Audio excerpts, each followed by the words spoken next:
Oh, Canada, our home and native land, true patriot love in all thy sons command. With glowing hearts we see thee rise, the true north strong and free. From far and wide, oh Canada, we stand on guard for thee. God keep our land glorious and free. Oh Canada, we stand on guard for thee. Oh Canada, we stand on guard for thee.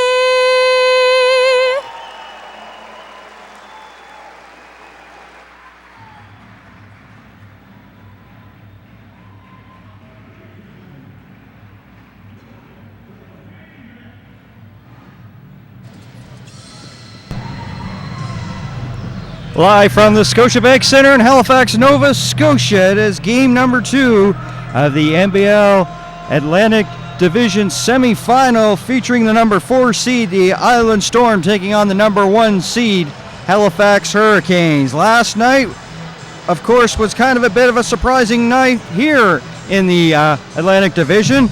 Usually Thursday's known as Throwback Thursday. Well, we're going to give it a new term, Comeback Thursday, as in St. John, the Miracles, who were down by 13, came back to win that one. And the Hurricanes were down by 16 at the half, and they came back to win this one. And that's where we stand right now. The Hurricanes leading this best-of-5 series, 1-0. Hi, everybody. I'm Dan Hobson. Vince Williams will join me here in a sec. Let's take a look at the starting lineups here for the teams here. The Island Storm will be wearing their orange jerseys tonight. They're going to have Malcolm Grant in the lineup, as well as Terrell Baines, Terry Thomas, who had a strong performance last night, 26 points. Morgan Lewis was strong as well, and Brian Addison wrap up the starting 5 for the Island Storm. And for the Halifax Hurricanes, the usual 5, Joel Friesen, Cliff Clinkscales, Kyle Hunt, Shane Gibson, and Billy White.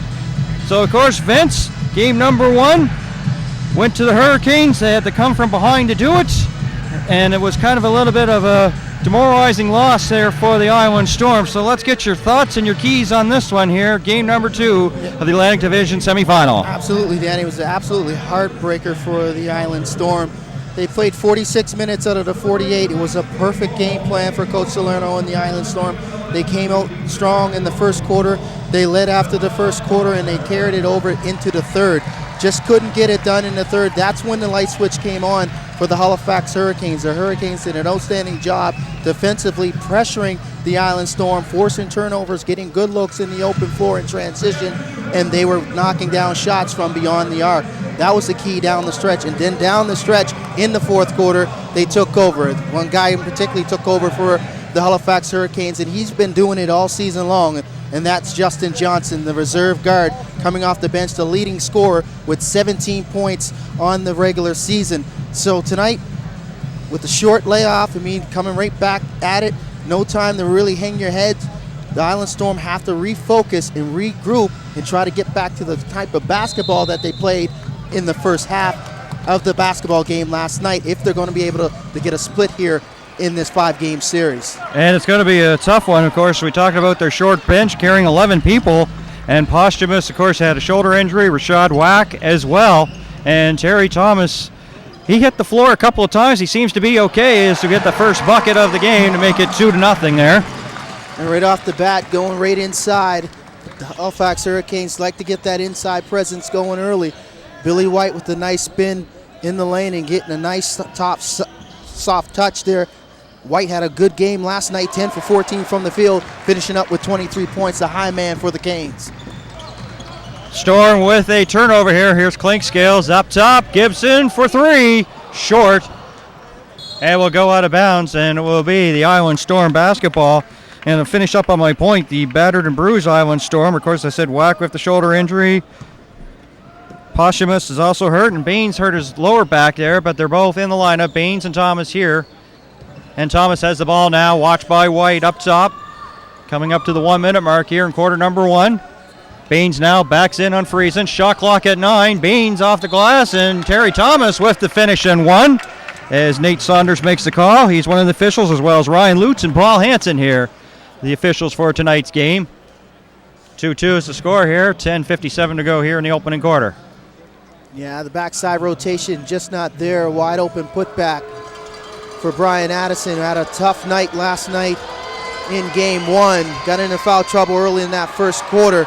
Didn't play a lot of minutes and was not effective. Ended up with 30 minutes on the night and then only ended up with 8 points. So he has to have a big game tonight if the Island Storm are going to be successful. He was their leading rebounder, and he only had 3 in that category as well. Up top, Gibson inside to Hunt there. Bounce pass to White. Kicks it back out. Clinkscales the shot clock at 3. I'm not sure if he's aware of it. Drives.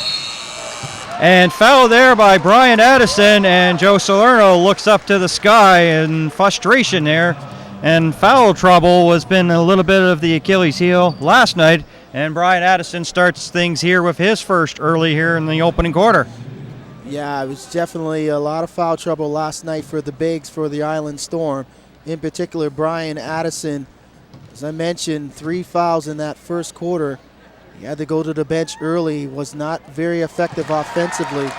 So, I mean, good closeout on that play against Clinkscales as the shot clock was dying. I probably would have backed up and gave him a little bit more space and then tried to alter the shot. But Clinkscales did a good job of getting into his body and drawing the contact. Clinkscales hits both 3 throws, makes it 4-2 here in the early going from the Scotiabank Center. Here's Malcolm Grant.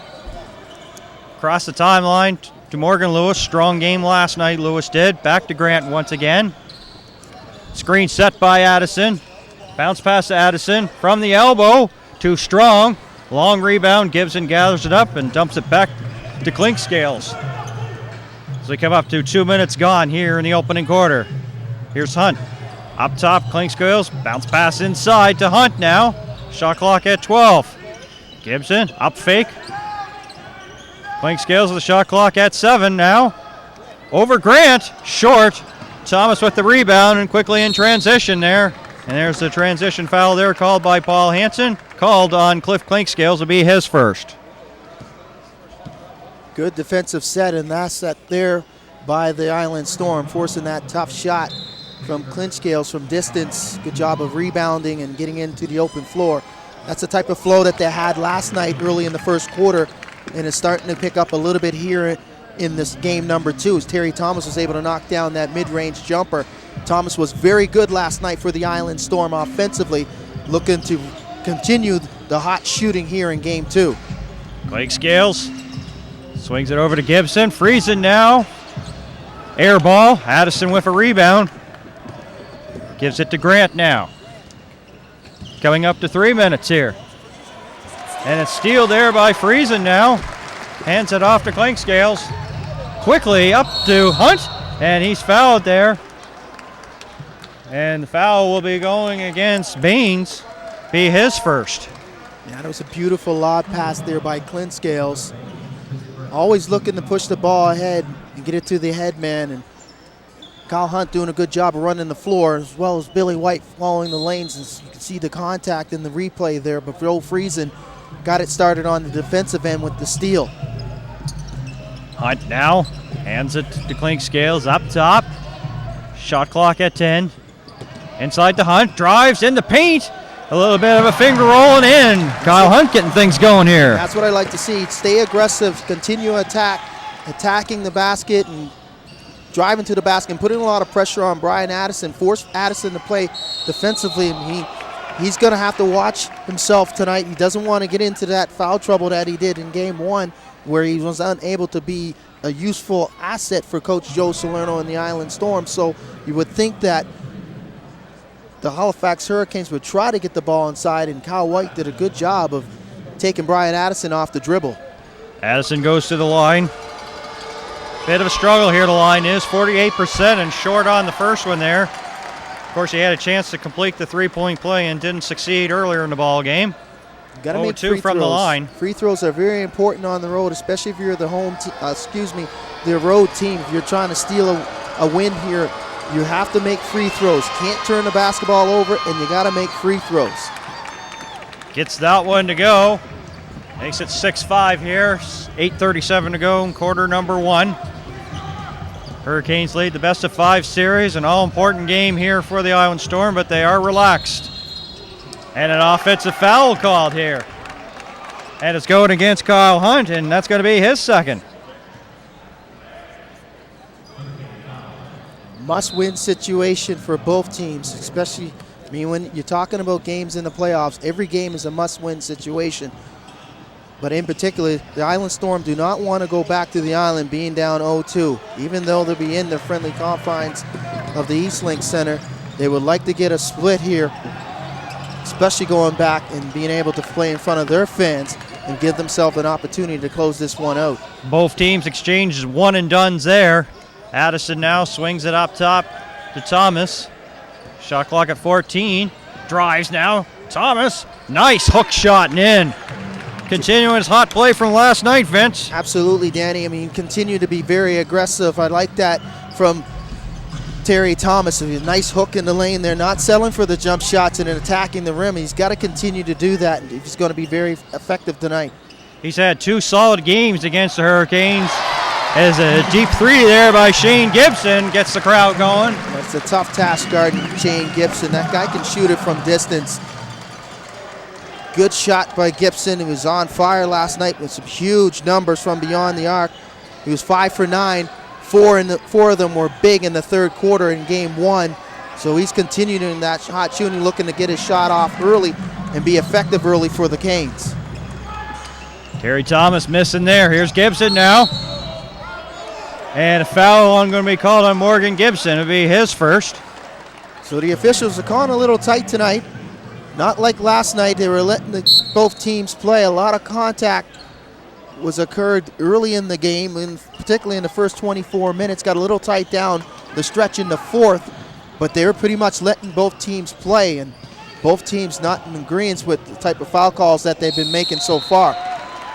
But that was definitely a foul, a reaching foul on Billy White. Beautiful spin move on the baseline using his opposite hand. And for Baines, that would be his second, and Posthumous comes into the game. And we were talking last night, and you asked me in the game, you said, do you believe that his shoulder is hurt? And of course they gave you the answer that it was bandaged and it was in a joke, but the thing is, his arm looks better last night than it did tonight. His arm looks better tonight than it did last night because it looked like it had a little bit of redness in it. But looking at it here early on, now the folks at home can't see it, but his shoulder looks a little bit better than it did last night, which could be trouble here for the Hurricanes because he had 11 points with a bad wing. What's he going to do with 2 good ones? Well, with with Terrell Baines going to the bench with 2 personals, we're going to see a lot of Posthumous, and we're going to see exactly how that left shoulder is feeling because he's going to be tested right off the bat. Morgan Lewis now swings. Addison, too strong. It goes out of bounds, and it will be the Storm basketball. Addison, of course, that's probably not a shot that you really want to see him make from that far out because he's more of an inside player, Vince. So the Hurricanes will be happy to have him shoot from there all night. Yeah, but he can definitely step out and shoot that shot in the mid-range game, and that's one of his strengths. Playing the center position, I think personally playing out of position in that center position. I think he's more suited for either the 4 position or the 3. He can get it done either putting the ball on the floor and driving to the basket, or he can step out and hit that jump shot. So that's a type of offense that brings a little bit of a wrinkle, and you have to make some adjustments defensively because you really don't want your 5 guy out in space trying to guard somebody off the dribble.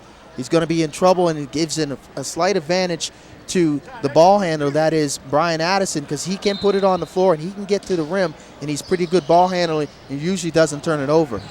Only shot, took 10 attempts from the downtown, hit 5 of them. Clinkscales now in behind the D, lays it up and in. Quick transition there for the Hurricanes. Clinkscales with the bucket. I like to see that. I like to see the Halifax Hurricanes try to get into the open floor and run after they receive that defensive rebound. We didn't see that a lot last night in the early going, so it's the type of thing that they need to make an adjustment here in game 2. And that was a good run out and an easy look there for Clinkscales. Shot clock winding down. Lewis has to put it up and hits it. Does not matter. Does not matter for Morgan Lewis.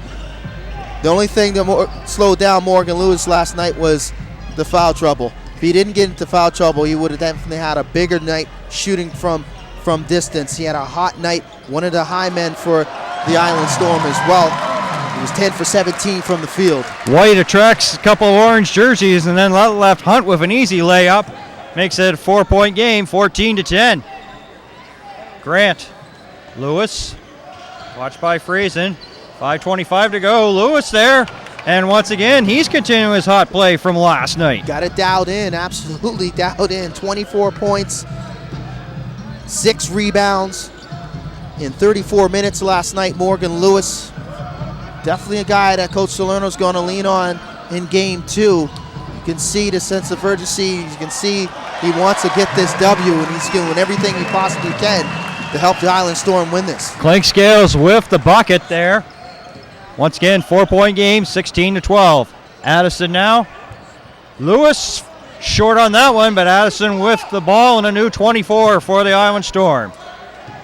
Grant now uses the posthumous screen. They try to go cross court. It deflects off an Island Storm player.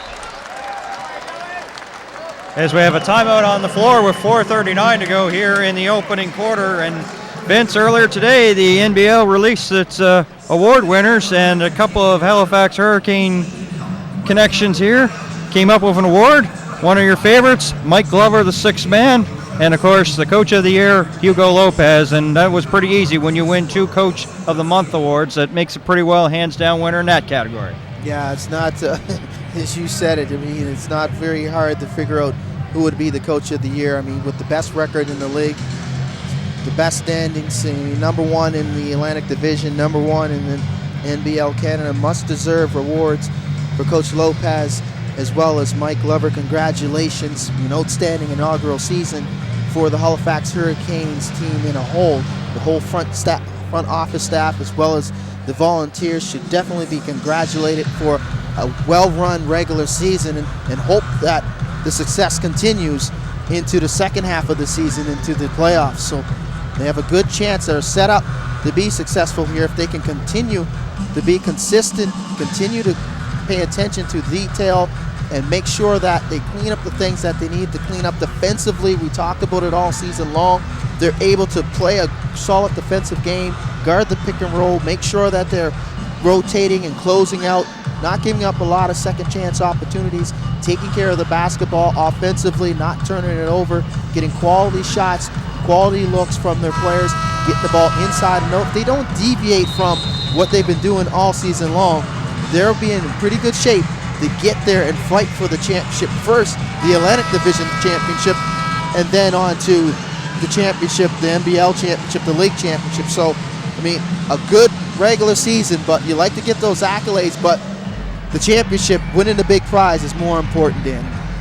Certainly is, and of course, a little bit of a shocker last night in Harbor Station. The Miracles, who were down by 13, came back to win that one, so that series is even as they go to the Moncton Coliseum tomorrow night here for game number 3. Plays back underway, and Rashad Wack, who's been favoring our shoulder injuries into the game, and he hasn't played the last 2, as I mentioned, so pretty well in a game that's a must-win. You could rest in the offseason, and that's the mentality as he's in the game now. Yeah, and you want to talk about desperation basketball. Going back into Harbor State, just getting back to that other series in the Atlantic Division, tied at 1-1, heading back to the Moncton Coliseum. There's going to be some desperate basketball in those 48 minutes in game number 3. If you win game number 3 in any type of series, you pretty much take a stranglehold, and the percentages get a little bit higher for you winning either it being a 5-game series or a 7-game series. That 3rd game is usually the swing game, and they call in in a championship series in the playoffs. Thomas up top. Stewart now. There's Whack. Can't hit. Whack, of course, was last year's Rookie of the Year. The Rookie of the Year, as announced today, is Stephen Maxwell of the London Lightning. Here's Clinkscales now. Swings it out. There's Bowdry now. Inside.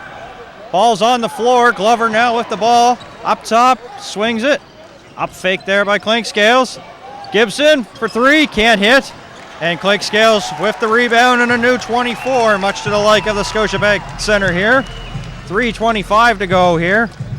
Clinkscales watched by Stewart, playing in his 25th NBL playoff game here tonight. There's a loose ball foul, and it's going against the Hurricanes. Mike Glover will be his first. Yeah, correct call there. Good call by John Hunt underneath the basket. Looks like Possumus had position there, and Mike Glover just kind of cleared him out to try to gain position and grab that put back and put it back up. But still like the flow here between both teams.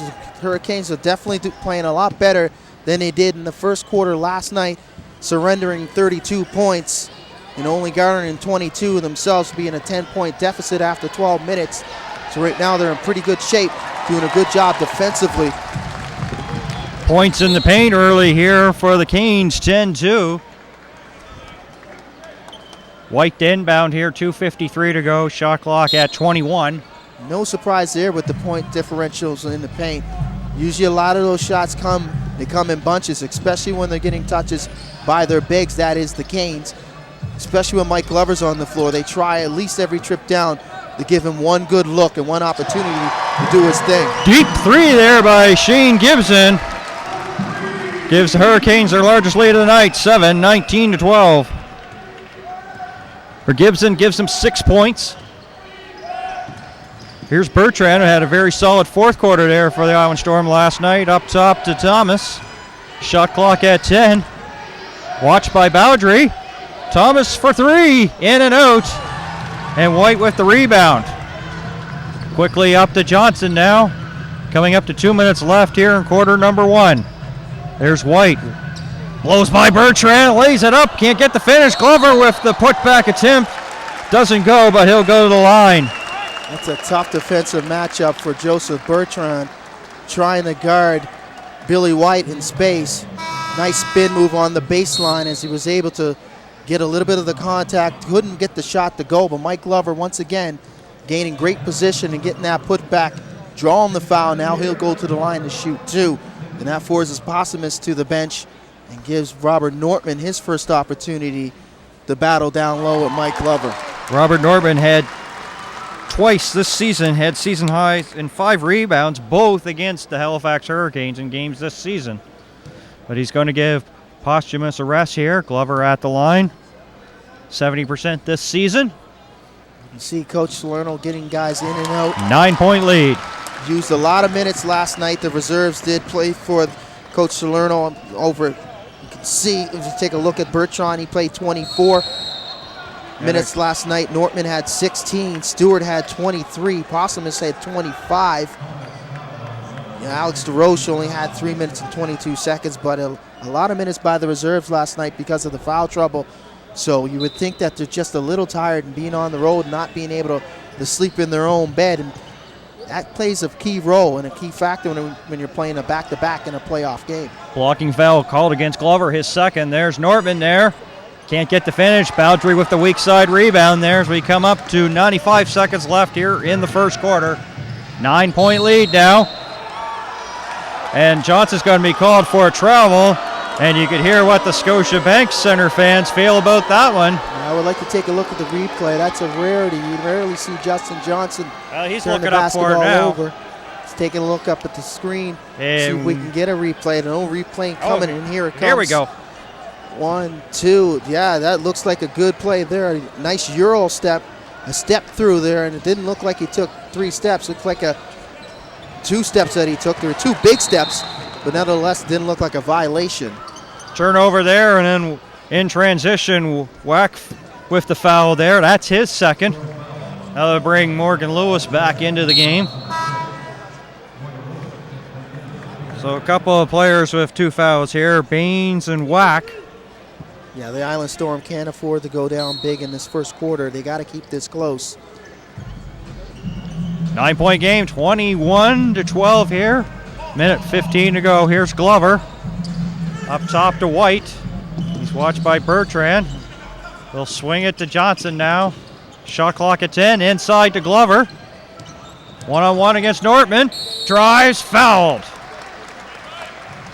For Nortman, that would be, actually going to give it to Bertrand. That will be his first. And that's the 7th team foul, so they'll be in the penalty here, and Glover will go to the line. Yeah, Bertrand coming late with the help. You got to come early if you're going to come help on Mike Glover. You can't allow him to take 2 or 3 dribbles and make his way towards the basket. Short on the first one is Glover. Makes him 2 or 3 here tonight. Shakes his head and gets some composure here. So just like last night, the Island Misses Storm that one. came out in that 3-2 zone, Danny. Wasn't very effective like it was last night. You could see the adjustment was made by the Halifax Hurricanes. Last night they were a little confused. They thought it was kind of a matchup zone, more of a man, but it looked like a man, but with the rotations and the lack of rotations, it stayed and looked like a man, and then they were unable to make the adjustments until there was a timeout by Coach Lopez, and then they were able to effectively break it down. Stewart with the rebound. He's fouled there as the back official, Ryan Lutz, with the call. And it's going against Justin Johnson.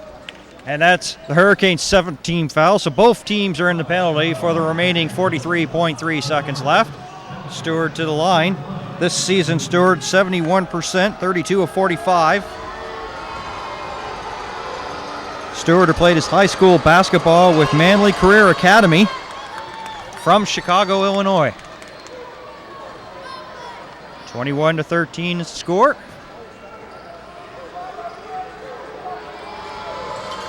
As the Scotiabank Center crowd makes some noise to try to free Stewart, but he's a wily veteran, gets the second one to go. 7-point game here.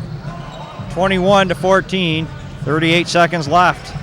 Johnson loses the handle momentarily. Tight defense there. And Nortman with a poke, 2-on-1 the other way. Waiting for some help, but the pass deflects off a hand of a Storm player right in the hands of the Hurricanes. Boundary with the ball now to Johnson here. There's a 2 seconds difference between game shot clock. Johnson now up top, watched by Stewart. Shot clock at 9. Stewart there, giving some great defense there. Clock at 2. Johnson just gets it off, but Bertrand with the rebound, puts it up and hits the glass, and that's how the first quarter ends. So a little bit of a better first quarter for the Halifax Hurricanes compared to last night, and quite the opposite for the Storm. They came out on fire, and they find themselves down 7 here after the opening 12. Yeah, a different complexion in the first 12 minutes as we seen last night. Shooting percentages way down for the Island Storm. 20. Only shooting, according to the DAX Stacks, 29% from the field, 5 for 17, compared to last night where they were shooting over 50% and scored 32 points in the first quarter. A much different team that is the Island Storm tonight, and the Halifax Hurricanes making the adjustment defensively and offensively, and that's what good teams do when they play a back-to-back, especially when you're familiar with the team and there's some different wrinkles that you have to make adjustments for. You got to make sure that you're prepared the following night. Right now, the Halifax Hurricanes are doing a good job shooting the basketball, shooting 46%, 7 for 15, 2 for 7 from beyond the arc. Shane Gibson knocking down those 2 shots. He had a hot night last night, 15 points, 5 for 9 from distance there. Clint Scales, the leading scorer, he's getting it done as well. And we talked about the keys in game 1 in this series for the Halifax Hurricanes. The guard play, in particular, Clint Scales and Johnson, they need to be effective handling the basketball, making great decisions, getting inside that painted area, breaking down the defense. And if the defense make the adjustments, Danny, and come up with the help, those guys got to be effective in moving the basketball and getting it to the open man. On the flip side, getting the ball inside to the bigs is also big as well. We've seen it all season long. the three-headed monster, I called it early in the season. I got to revert back into it because they're back to being the three-headed monster. That is Kyle Hunt, Mike Glover, as well as Billy White. Those guys are playing very effectively down low, and they're doing a good job of getting to the basket, creating space, and hitting shots. And last but not least, but most importantly, and we've been told since day one when we asked the question, what type of style of basketball does Coach Lopez, coach? And that's defense. And defense has been the thing that he's hung his hat on, and defense is the thing that's going to win them the championship. They got to pay close detail to the pick and roll and make sure that they get defensive rebounds and no easy runouts in transition. Second quarter underway. Bertrand lost the handle, tipped it to Nortman. Inside, a little bit of miscommunication as he passed it back to Bertrand, but Bertrand left the corner. So it's a turnover, and it's Hurricanes basketball. Johnson crosses the timeline. Watched by Grant. Goes over to the wing. Inside to White. Backs in on Bertrand. White with the bucket. He's backing in, and he used his physicality to get the bucket fence. That's what he needs to do, continue to do that until the Island Storm make the adjustment. They haven't been able to do that thus far. I mean, the two bigs have been dominated down low, and they've been getting some easy touches. Robert Nortman having a very tough time trying to guard Mike Glover or Billy White, and right now Joseph Bertrand has no choice but to guard Billy White. That's a tough defensive assignment for Joseph Bertrand. Pretty much a swing man, a 2 or a 3 guard, trying to guard a bona fide 4 or 5. Bertrand with the jumper gets it to go. And that's what he can do. That's what he can do. Extend the defense and force Billy White to play him on the perimeter. Now White not solid playing on the perimeter, that is, doesn't want to come out that far out. So he gave Bertrand that opportunity to shoot that shot in the mid-range, and Bertrand was able to knock it down. First bucket of the night for Bertrand. Hurricanes swinging the ball. Nice ball movement, but Johnson travels for the second time and another turnover. That's rare to see Johnson travel twice in a game. I can't recall any of those ever happening this season. Yeah, you don't see it. It's a rarity. The point guard position has been very solid for the Halifax Hurricanes. Clint Scales leading the lead in the assist turnover ratio, and Justin Johnson not that far behind. Grant short on that. Bowdry with the ball. Goes coast to coast, and he's fouled there by Bertrand. Would be his second. Two things I'm noticing tonight, Danny. The ability to get back in transition defensively is just not there for the Island Storm. And the urgency to get the ball out in the open floor and trying to push the basketballs there for the Halifax Hurricanes, that wasn't there early in game number 1. 10:22 left. There's White now. Double team in the corner. Johnson with the jumper. Nice touch and in. And that's easy jump shot for Justin Johnson. If he can get that look from 15 feet out, he's going to bury that 9 times out of 10. Johnson on the board now with 2 points. Thomas almost loses it. Coming up to the 2-minute mark here. There's a corner 3 there by Bertrand. Starting to heat it up now. That gives him 5. 1 of 1 from downtown and 1 of 1 from the field. And that's what he can do. He can respond from that distance. That nice jump shot from distance, 16 feet, 23 feet out. Whichever one, Joseph Bertrand can knock that one down consistently. So right now on the floor, the Island Storm, that is, they're looking for Joseph Bertrand to knock down those shots, as well as Morgan Lewis. They got a nice combination right now with the 5 that they got on the floor. Little smaller lineup, not sure conventional lineup. You got more of 4 guards out there, and Bertrand, Lewis, Grant, as well as Thomas. And you got Addison playing out of position, playing the 5. He's more of a 3 or a 4. Ball tipped off of a Storm player, Lewis. So it's going to be Hurricanes basketball. Short shot clock. They've got 5 to put it up here. 9:33 to go in the quarter. Trying to get another stop defensively. That is the Storm out of this 2-3 matchup zone. Excuse me, the 3-2 matchup zone. White off the glass, too strong.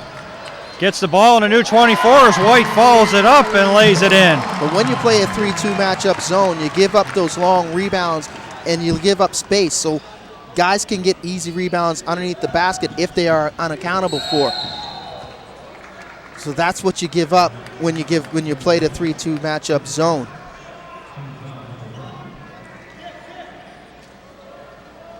Coach Salerno continued to go with it and gamble and trying to get something out of it.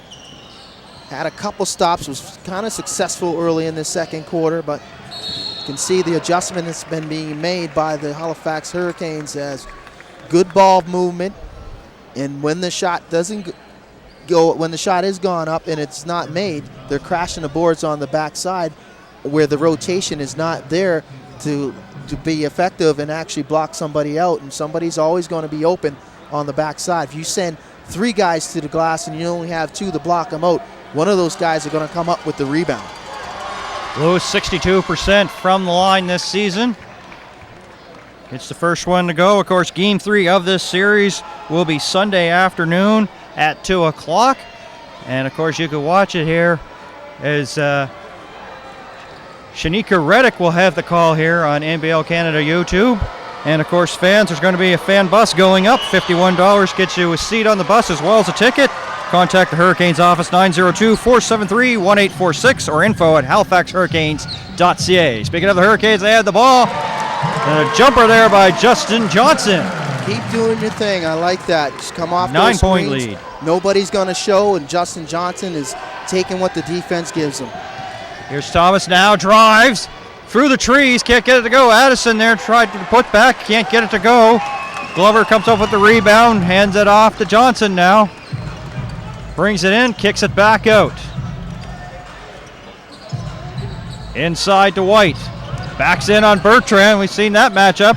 One-on-one earlier. That's short. And Morgan Lewis, too hot for him to handle as he tips it out of bounds. Hurricanes basketball and a new 24. Good effort by Bertrand, standing his ground and staying in front of White, forcing that tough shot.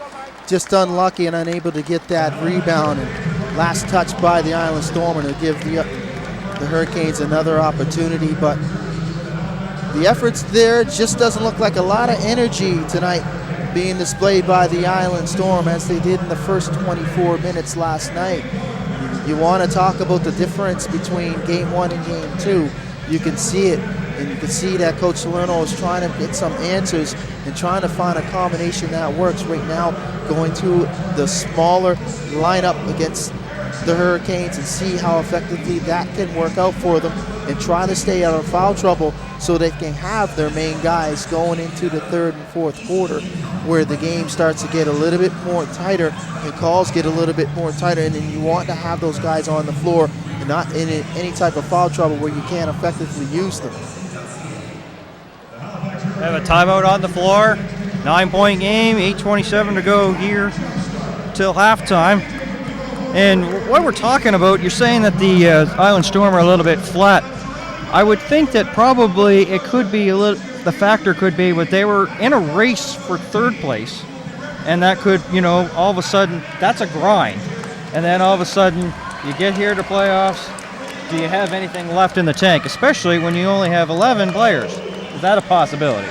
Well, I mean, you get some time to rest, and down the stretch you're going to have your main guys ready to go. You're going to either be in position to play the number 2 team or the number 4 team, whichever way it goes. Coach Salerno planned for it. He knew that down the stretch he was going to be in a position to play either the St. John Millrats or the Halifax Hurricanes. Which other team you get at the top of the standings, it's going to be tough. You have to go on the road for the first 2, and they're going to be back-to-back games, so you need to prepare for that. You got to make sure that when you're coming into the game, that you may be undersized a little bit when it comes to the bigs. You may match up a little better size-wise and ability-wise with the St. John Millrats than you do with the Halifax Hurricanes. So it's a tough task for any team in the Atlantic Division to match the size and the athletic ability displayed just like there as Justin Johnson was able to break down that 3-2 zone, get into the heart of the defense, and a nice pocket pass inside the Mike Glover, and he finishes. That's demoralizing if you're a coach when you see that. Biggest lead right now, 11 points. Bertrand up and over White, can't get it to go. Boundary, no look pass up to Johnson now. Up top, brings it in. He'll swing it over There's Binnerman. Can't hit from the corner. Lewis with the rebound. Bounce pass up to Grant. Former Halifax Raymond now. Watched by Bowdry. Addison sets the screen. Binnerman watching him. There's Morgan Lewis driving along the inline. A little bit of contact. Loses the handle. No call. Hurricanes come up with the basketball. Looking to increase their lead. Foul on the floor is going against Morgan Lewis. Despite being successful on that last trip down offensively in their half-court set, I like the looks that they got off that set. I would think they would need to go a little bit more into that ball screen, that pick and roll game. The Island Storm don't particularly use that pick and roll a whole lot. It's not one of the things that they hang their hat on, but it's one of the things that the Halifax Hurricanes struggle just a little bit defending that pick and roll and the roll back in the help and recovery. So if I was the Island Storm, I would try to use that pick and roll just a little bit more, even though it takes you out of your comfort zone in your half-court set. Big stop there by Posthumous, and Grant will come the other way with the layup and in. And that's what they need, a little bit more of that, a little more of the run-out game and getting some easy opportunities in transition. But on the flip side, the Halifax Hurricanes need to continue to go back to those good defensive principles and protecting those runouts and forcing the Island Storm into their half-court sets, what they've been struggling with thus far. With the shot clock going down, Johnson finds a lane to put it in. 11-point game, 33-22. Doesn't matter. Justin Johnson is just so effective off the dribble. When he has the basketball, he makes outstanding decisions, and it's just too tough to guard, especially when he's able to break down the defense and get in close and create shot for himself or create a shot for his teammates if the help comes late. 8th turnover here for the Island Storm. A little bit of miscommunication there. Seen that a couple of times. Binnerman hits from the corner for 3. Well, if it doesn't work out on the right side, just go to the left side and knock it down. And that's what they need from Cam Binnerman. He's in there the game to do one thing, knock down corner threes when he gets the opportunity. Thomas now off the glass, and the hoop in the harm. For Thomas, that will give him 8.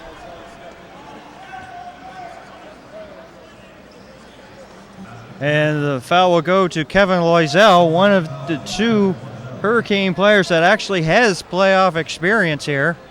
Of course, he's a former London Lightning as well as last season with the Windsor Express. Called for his first. Thomas goes to the line, completes the 3-point play, and makes it 11-point game once again, 36-25 with 5:54 to go. Johnson, watched by the aforementioned Thomas, loses the handle briefly. Gets it back inside the Bowdry. Bowdry with a nice move into the paint. Loses the handle, but Glover's right there. It's going to be an offensive foul. Paul Hansen with the call, and it's going against Mike Glover, and that's big because that's his 3rd. Yeah, Mike Glover is in full disagreement with that call. A lot of contact underneath the basket, a mad scramble between him and Morgan Lewis. Lewis did a good job of getting his body into Mike Glover and drawing the contact, and it looks like Glover picked up another one, and it might be his 4th. Not sure who it's on. Oh, he dodges the bullet there. And Bowdry calls his 2nd. Okay, so the reach-in was called on Bowdry. Thomas going to the line here. So just 1-1. Just as things were going quite well for the Hurricanes, things were working out. A little wrinkle with Mike Glover going to the bench with 3 personals. That might be key into the 3rd quarter, but they have so many different weapons, Danny, that it might not even make a difference. The way the Island Storm are playing, you have guys playing in spurts here. They're not the same team as they were in game 1. There's not the same energy that they're exuding right now. Defensively, they can't seem to come up with a big stop when the opportunity presents itself. Loisel in the paint. No, nice awareness there, and Hunt's going to be fouled. He'll go to the line. But a nice drive there by Loisel. And then, of course, at the last second, saw Hunt was wide open, and the defense came over, but they were just a little bit late, and Hunt will go to the line. See, that's what's happening. That's the key right now. The individual one-on-one defense, the ability of the Halifax Hurricanes to break down their defender, get into the paint, draw the double team, and make the right decision with the basketball and giving it to the right guy that's open is hurting their defense right now. That is of the Island Storm. Kevin Loisel did a good job of breaking down his defender as the shot clock was dwindling. They did a good job of keeping the ball on the perimeter, but they just can't seem to keep the Hurricanes out of that painted area. Hurricanes shooting 70% from the line as both get knocked down there. 38-27. Addison feeling the pressure, hands it off to Grant here. Coming up to 5 minutes to go till halftime. Posthumous now in the paint, looking for some help. Kicks it out to Thomas, who drives into the corner to Addison. And it's going to be an offensive foul going against Terry Thomas. See, and there's the difference between the two sides defensively. On the help and rotation, guys are stepping in and taking that charge. Kevin Loisel giving up his body for the betterment of the team, taking that charge on Thomas with the rotation. On the other side, you're not seeing it from the Island Storm. They're not stepping in and taking those particular charges. Bench scoring 13 points for the Hurricanes tonight versus 7 for the Island Storm. Here's one of those bench players now. Justin Johnson kicks it up top, backs away from Grant to shoot the three, can't get it to go. Morgan Lewis with the rebound. And that's more like it. Stepping out and forcing that tough shot is Malcolm Grant. That's what they need more of defensively. Addison up top, the Posthumous.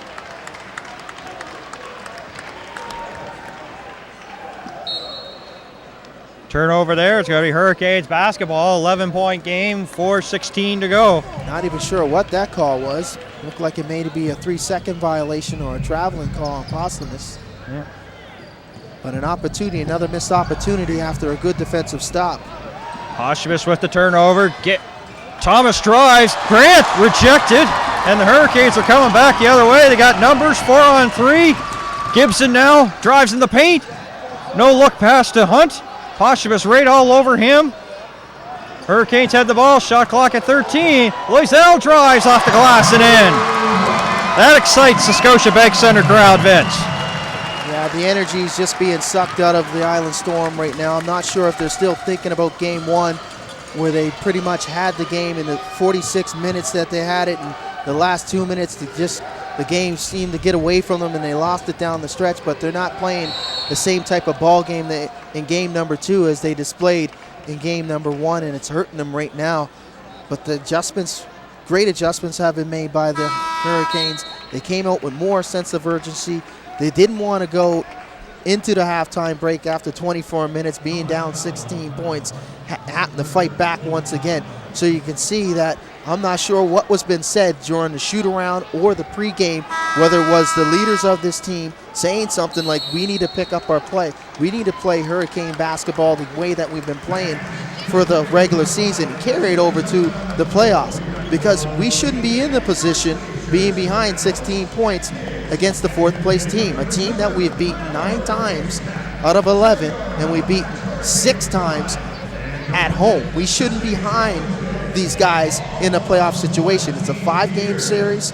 You need to win every single game, because every game is a must-win situation, and there is no tomorrow. In the playoffs, you got to win, and you talked about it. It takes 11 games to win the championship, and they're 10 games away from actually executing that particular task. So they need to pay attention to detail. Right now, they're playing detail, being a 13-point lead.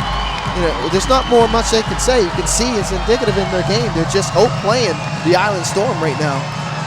But there's also, of course, a little bit of foul difficulty here on the bigs. Hunt's got 3 and Glover's got 3, so that's could be a story later on. But of course, as you say, the bench is deep, so they could. Yeah, it wouldn't matter right now because they are unable to effectively stop the guard play. Yeah. When one thing is, cut off, you talk about it. There's a saying in all sports, and there's a saying just in life: when you cut one thing off, you got to make sure you got to take care of the other. Not sure if that's a correct analogy, but when you cut up one head off of the 2-headed monster, you got to make sure that the second one is neutralized. And right now, they're cutting off the bigs. The bigs are not getting the same touches as they did last night. Billy White's not having the same explosive night as he had last night. Mike Glover as well, and you can put Cal Hunt in there as well. But the guard play has picked up tonight for the Hurricanes. Justin Johnson is getting off a lot earlier than he did last night. Posthumous drives, and he's fouled there by Friesen. He'll go to the line. Actually, they're going to call it against Loisel, pardon me. It's his second. Posthumous this season at the line. Not really his strong point, 64%. Good drive, good pump fake. You see in the replay by Morgan Lewis, and cutting without the basketball is Posthumous. Struggling at the free throw line. They're 7 of 11 now. This will be attempt number 12 here. Gets that one to go. 12-point game, 3:16 to go. Double team here. Loisel quickly to Friesen. Drives, can't get it to go. Fouled there by Morgan Lewis. And he's not too happy about it, and that's 3 against Lewis. Once again, getting into the painted area of the Halifax Hurricanes, breaking down the individual defense and drawing the double teams and effectively getting into the body of their defender and drawing the contact and getting to the free throw line. Take a quick look at the storyline from last night when we talked about the guard play. Clint Scales, not a good night shooting, was 2 for 7 from the field, ended up with 5 points but 14 assists. Justin Johnson, his backcourt mate in the point guard position, he didn't have a good night shooting, but he was there when it counted down the stretch. He shot 4 for 11 from the field and ended up with 11 points. Most of those 11 points came in the fourth quarter when he was much needed. Largest lead of the night for the Hurricanes, 42-28. Whack back in here for the Storm. Stewart with the ball. Looking for some help. Sends it to Whack. Shot clock at 10, 2:54 to go. Whack drives. Too strong, tapped up in the air. Tapped out there by Posthumous, right in the hands of Joel Friesen, who quickly swings it over to Justin Johnson with 2:43 to go. Watched by Thomas. Loisel, Hunt, Gibson, Friesen, and Johnson on the court here for the Hurricanes. Thomas, Posthumous, Whack, Stewart, and Addison here for the Storm. Johnson finds a lane, can't get it to go. Posthumous with the rebound. Quickly up to Stewart now. To Addison, or Whack for 3, hits it and one. Whack, who hasn't played the last 2 games because of an injury, big 3 there and a chance to complete the 4-point play. Much needed play in transition. Great decision in transition there by Al Stewart, finding Whack coming off the wing and knocking down that triple after the contact was made between him and Joel Friesen. Friesen with the foul, as Vince mentioned. That's his first. Whack at the line. 71%, can't get it to hit. So it remains an 11-point game, 42-31, coming up to 2 minutes to go to halftime. Just like last night, the Halifax Hurricanes were trying to get this lead down to single digits. It's the task that the Island Storm need to do right now if they're going to have any chance of winning this game. Gibson with the shot clock at 6, can't hit, long rebound. Stewart in transition, drives, dishes it out. Posthumous there, too short. Friesen quickly the other way. Johnson now. And Gibson up off the glass, gets the shooters rolling in. 2-point, that's a 4-point swing right there. Posthumous got to have that layup to go. Addison gets that one to go. You got to have that layup on the other end. A beautiful dribble drive penetration and a nice pocket pass handoff to Posthumous. Posthumous has to make that layup in transition. Clink Scales coming back out here. 90 seconds left till halftime. You take a look at the Johnson pass to Gibson there. Yeah.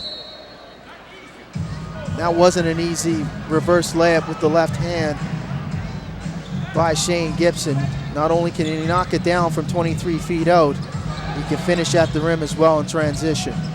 Friesen, the Abbotsford, British Columbia native, dumped inside. And now the talk is starting to come off the bench here. Yeah, Alex LaRoche looked like he was upset by that call.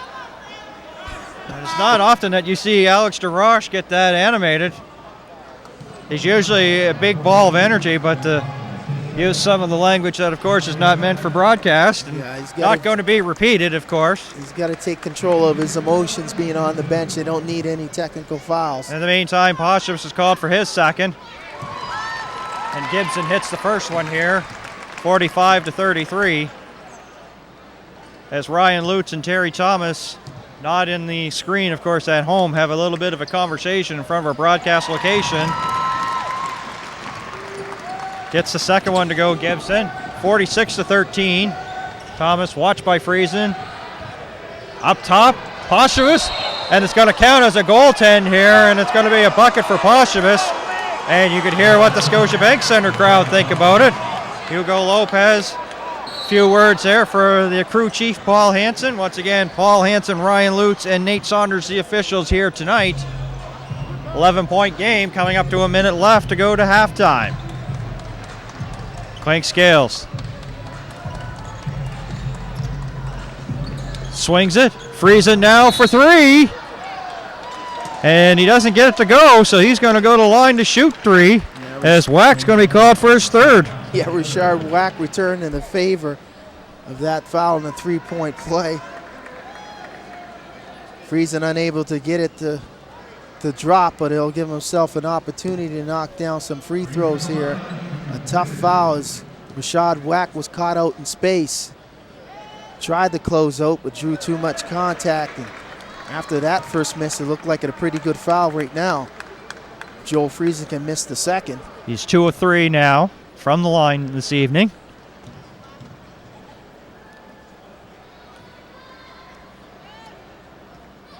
.86% in the regular season. Gets the second one to go. Gets some words of encouragement from Shane Gibson. So, of course, we're under a minute. Both teams in the penalty. No fouls to give as Friesen gets the second of the 2 free throws there. And Salerno will call a timeout with 51.8 seconds left. 48-35. Would you say that it's a silver lining that it's not within like the 55s or the 60s here for the Island Storm, that they're still have it with under the 50 mark here by halftime? Is that a little bit of, sugar coating? I guess something to take positive. You got to take something positive so you can have a chance to come back in the second half. Well, I'm not sure if both teams get. I mean, right now the Halifax Hurricanes are definitely going to have a positive going into the halftime break, as they're going to be leading instead of being down 16 points. But on the other side, when you mentioned the positive for the Island Storm, the positive is this: if they can somehow, within this 51.8 seconds left in the second quarter, can get this deficit to a single-digit deficit and not a double-digit deficit going into the next 24, and set themselves up for an opportunity to come out of the gates in the third quarter strong, then that's a positive. But if they go into the halftime break being down double digits, it can't be a positive. The same type of energy that they displayed in game one is just not there. The same type of ball movement on their half-court sets, not there. A lot of individual play being displayed by their half-court sets. I'm not sure if that's what the type of ball that they've been playing all season long, but it's not the type of game plan that they had in game one that we're seeing in game number two. And that might be a point of emphasis that needs to be addressed during a halftime break for Coach Salerno towards his team. 47 seconds to go. Stewart, Addison, Wack, Posthumous, and Thomas on the court here for the Island Storm. There's Addison now. Up top, Posthumous backs in. It's going to be called for a travel and a turnover here. Hurricanes basketball with 35.8 seconds to go to halftime. Turnover's a little bit of an issue here this evening for the Island Storm. They have 11. Gibson from downtown, yes! 16-point lead, their largest lead of the night. They need to figure out how to guard Shane Gibson. I'm not sure if there's 13 points. If there's any type of recipe to do it, but You can't leave this guy wide open shooting from 23 feet out. Shot clock shut off, goes out of bounds. 3.9 seconds to go. Salerno calling out some instructions to his guys here. Dixon, Klink, Scales, Friesen, Gibson. And Loisel on the court here for the Hurricanes. Catch and shoot for Wack. That's a good answer. Wack, of course, was last year's Rookie of the Year. Deep 2, not a 3, but that's a good answer. Good, positive, strong, positive for the Island Storm. Not sure if it's that strong, but anyway, it's not a negative as they go into the halftime break now. They're the ones that are behind the 8 ball. So now we're going to see in the second half what type of adjustments the Island Storm make on the road. They're comfortable last night going into the halftime break. I don't think they were satisfied, but they came out a little flat in the third quarter, and the Halifax Hurricanes jump all over them. So we're going to see what happens in the second half, what transpires. Last night's deficit was 16 points for the Hurricanes. Tonight's deficit, 14 for the Island Storm. So they're going to go to their dressing rooms here at halftime, make some second half adjustments. And while they do that, we're going to take a 14-minute break and be back with third quarter action here from the Scotiabank Center.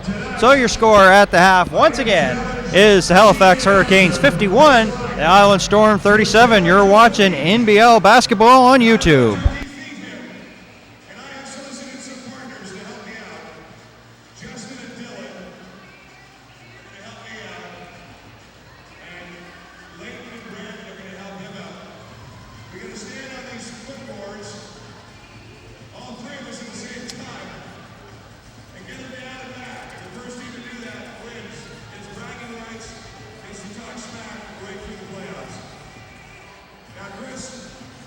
This, by the way, this is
Welcome back to a very loud Scotiabank Center here in Halifax, Nova Scotia. Your score at the half, Halifax Hurricanes leading 51-37. My name's Dan Hobson, joined alongside by Vince Williams. Of course, one of the keys to the lead here for the Halifax Hurricanes is they've had to dominate the glass and control the ball well. That's a couple of things that Hugo Lopez wanted his team to do against the Island Storm, and they are doing that right now, controlling the ball, only having 7 turnovers compared to the 11 of the Island Storm, and the Hurricanes have converted those 11 turnovers into 12 points, and it's a little bit of the difference here in this ball game so far. So it's going to have to be time for the Island Storm to put their big boy pants on to get back into this one, or they'll be looking at an 0-2 deficit going home. And of course, a reminder, it's a short 5-game series. Well, you're not holding no punches, are you? Big boy pants in the second half. I like that. That's exactly the analogy that I would use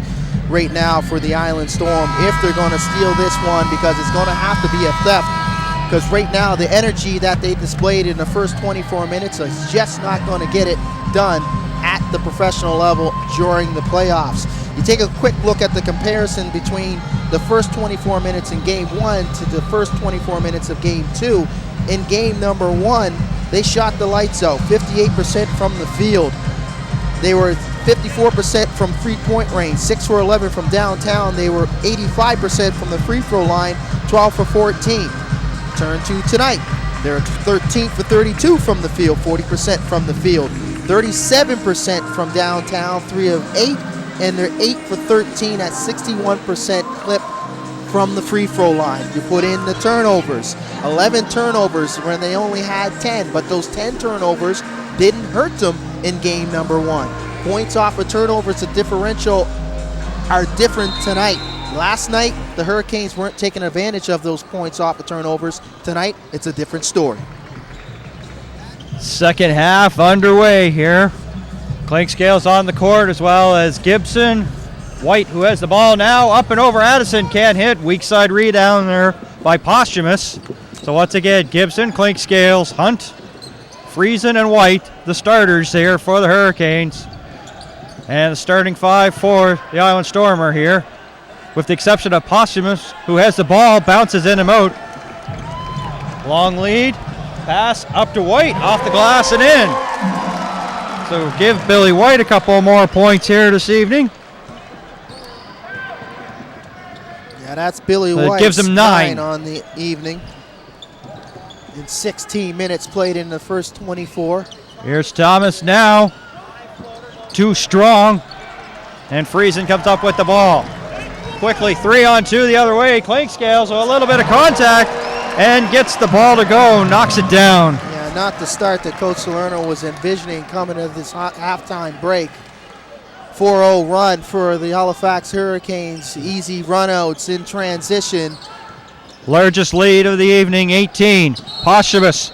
Yeah, too many traveled. steps. Yeah, too many steps. So things are going from bad to worse quickly here in this third quarter.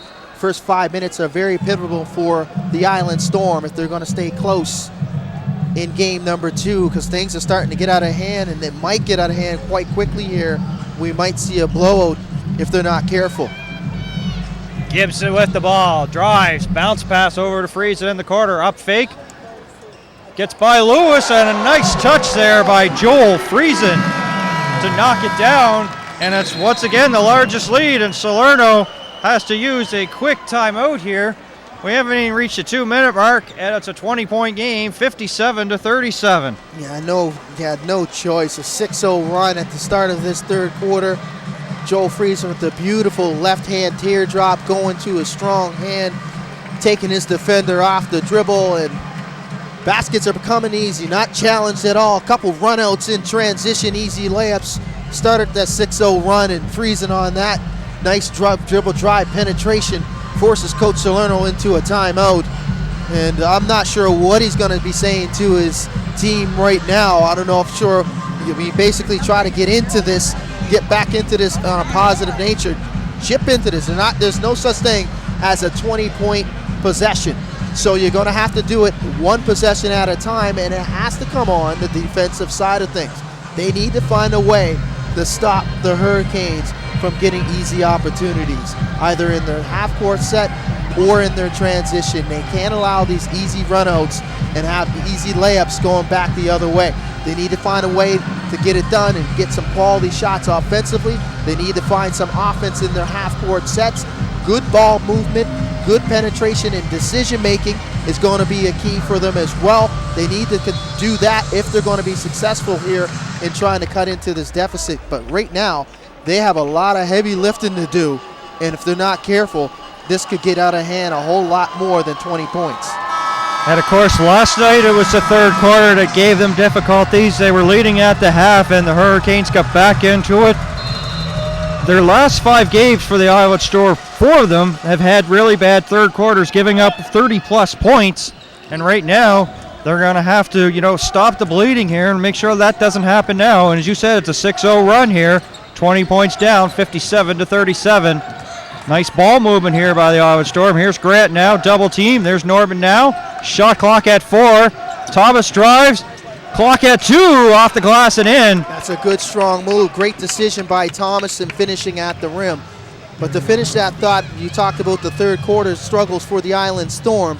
If they struggle and give up 30 points in this one, I'll bet you my lunch, Danny, you can have it. It's not a good lunch, that they will not win this ball game. Oh, I was kind of hoping for some HFX next door, man. No, you're not going to get HFX. That's not my lunch. All I'm going to get is like a protein shake. A protein shake and stale chips. Thank you very much. Maybe a granola bar.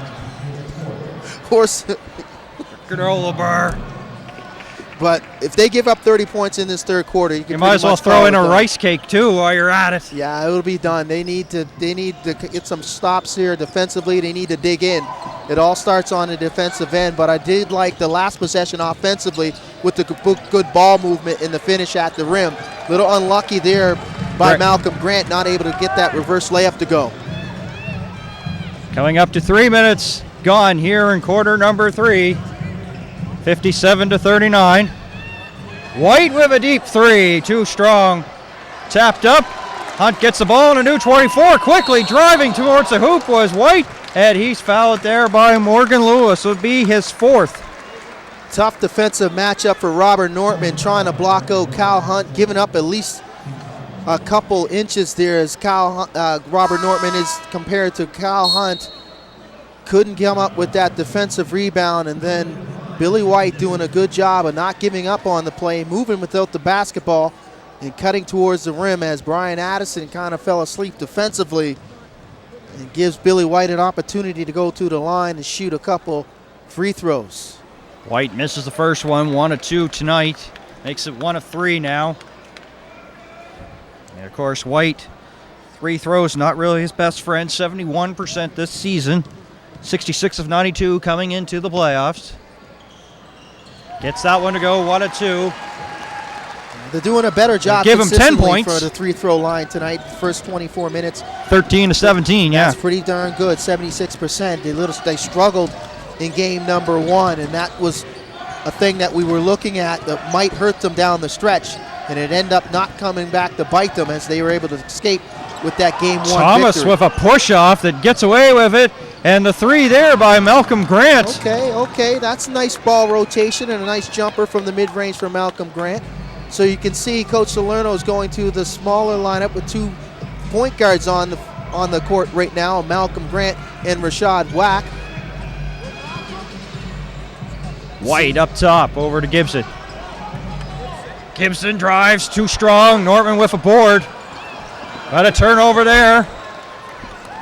Hurricanes are waiting for the numbers to come back. There's Gibson from the corner to shoot the 3. Can't get it to go. Weak side rebound. Hunt 1-on-2 gets it up and in. Another rebound, a second chance opportunity. Some confusion there defensively, rotating back late by the Island Storm. Shane Gibson looked like he wanted to pass that as he had 2 of his teammates underneath the basket not even being guarded. That was Kyle Hunt and Billy White. Addison with the jumper. Swoosh.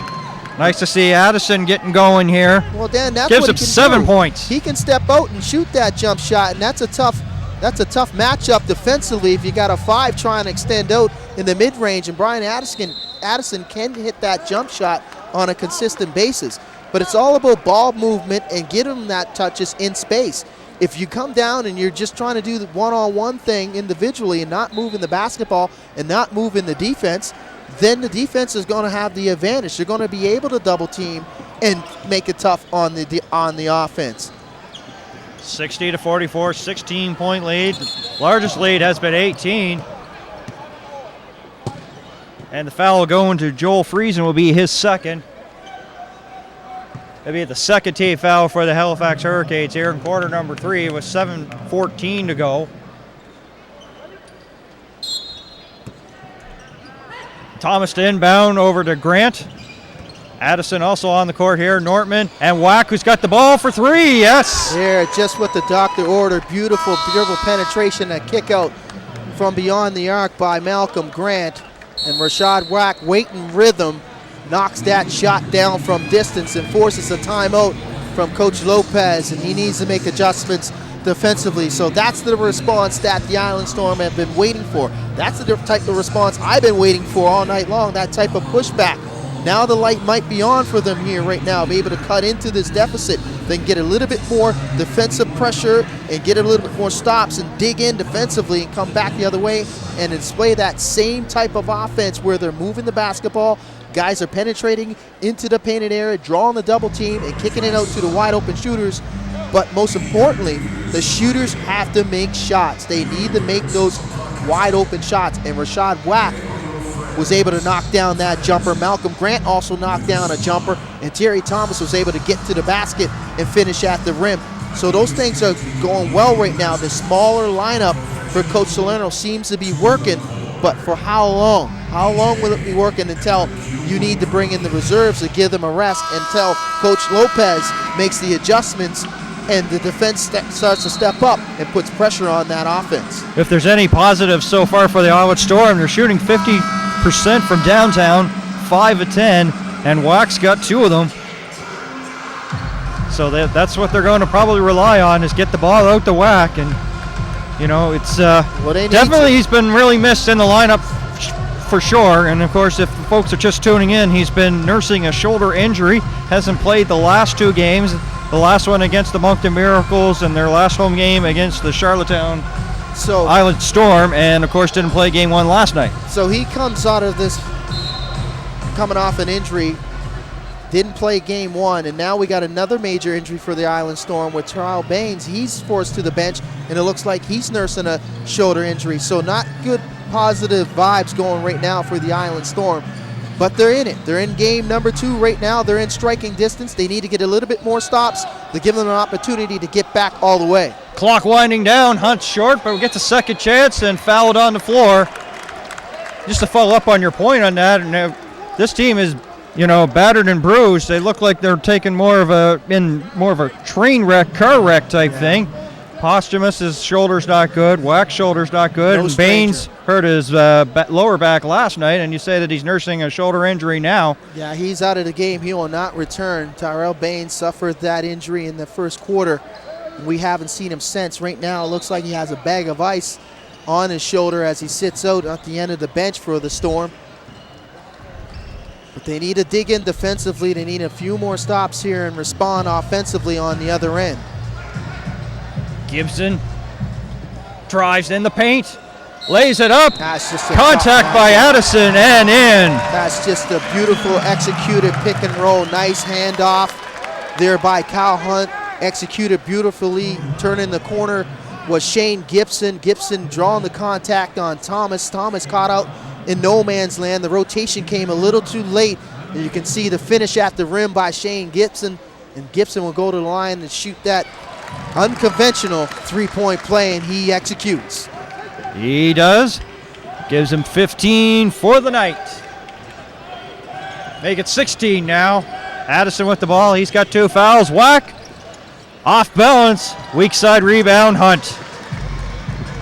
Clink Scales with the ball. 6:10 to go. Catch and shoot. Gibson for 3. Yes.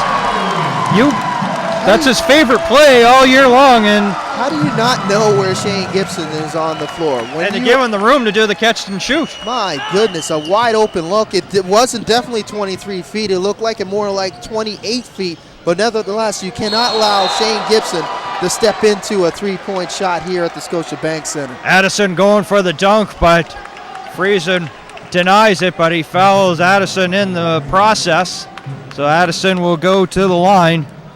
1 of 3 this evening. And for Friesen will be his third.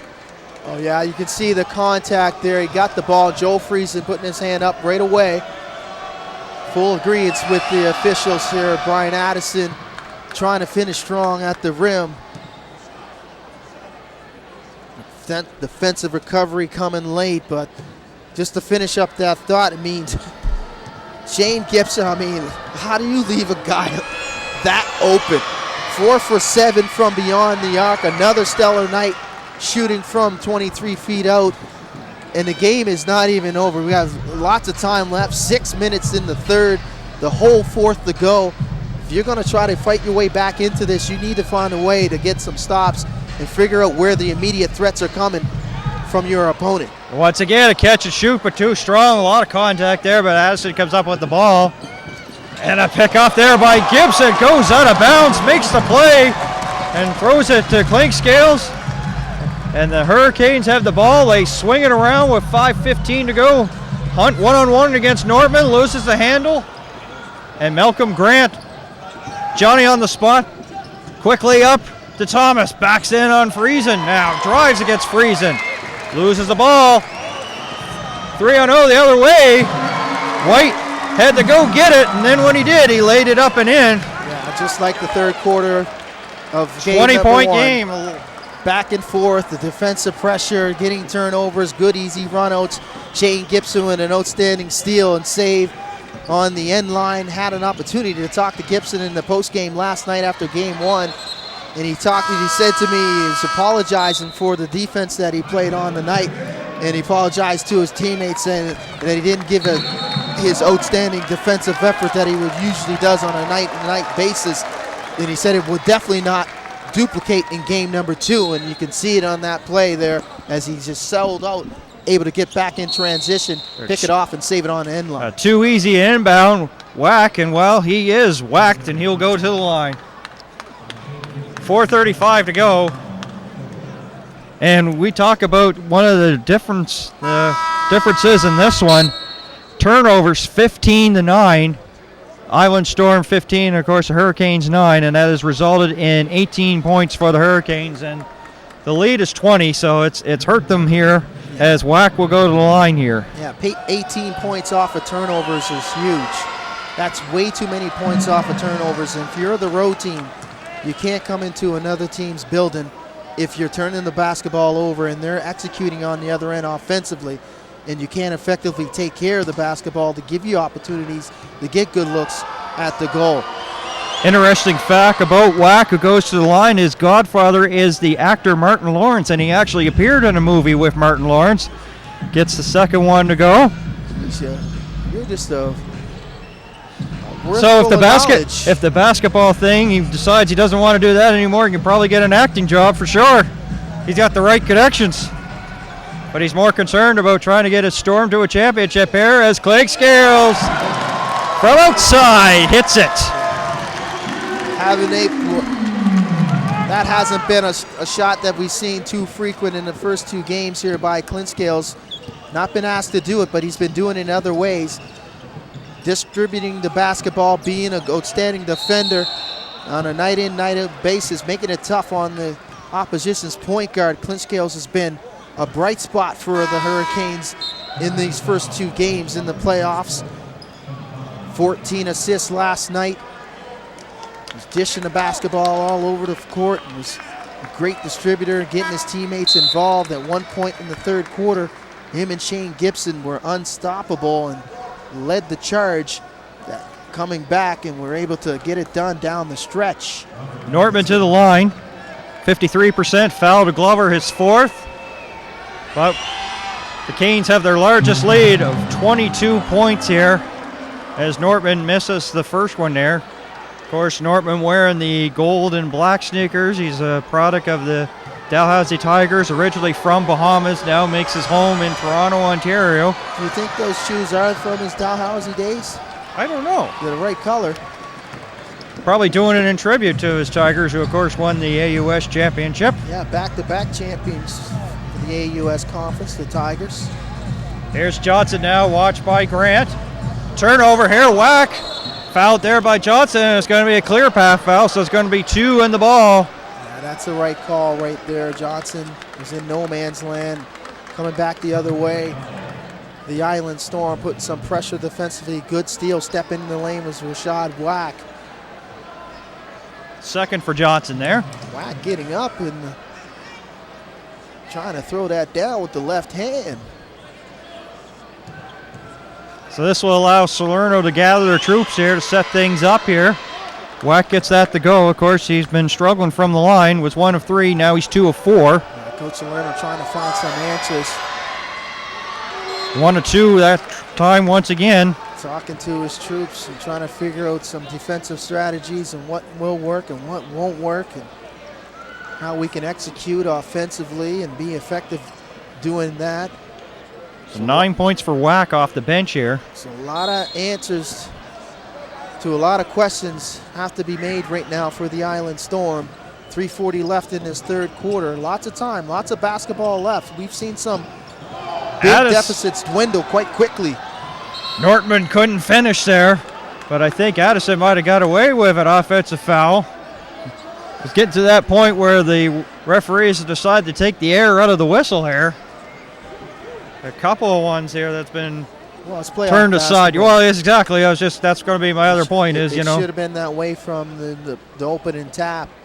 Both teams should be able to decide who's going to win on the court. The officials shouldn't be a factor in the outcome of this game, and they've done a pretty good job up to now. Just 39 fouls in total here. You have any complaints to the officiating? I don't have any. Yeah. And the thing is, it's also, a technical here. Just as soon as we say that, Lutz decides to tee up Shane Gibson. Gibson wanting an offensive foul as he thought. He gets another one on an offensive, as you mentioned. Well, we'll just take a look at the replay here. The inbound, and it looks like contact was made as Gibson was trying to distract the shot as he ran by Rashad Wack. He thought Rashad Wack maybe actually kicked his leg out, a la Reggie Miller used to do in the association. Anytime from distance there, he had seen a defender close out on him. Reggie Miller used to kick his foot out and draw that contact. And I think Shane Gibson was sharing the same adamants with one of the officials, Ryan Lutz, but a little bit too aggressive in pleading his case.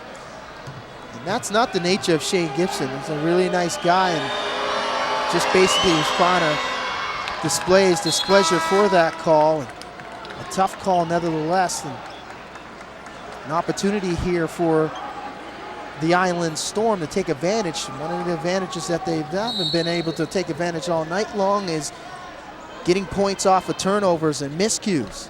Just a verified correction, wasn't an offensive, it was a loose ball foul, and of course Gibson called for both and the technical. So it's Island Storm basketball, 3:17 to go. Wack finds a lane off the glass, can't get it to go, but Nortman with the putback. Good strong putback and staying with the ball by Robert Nortman.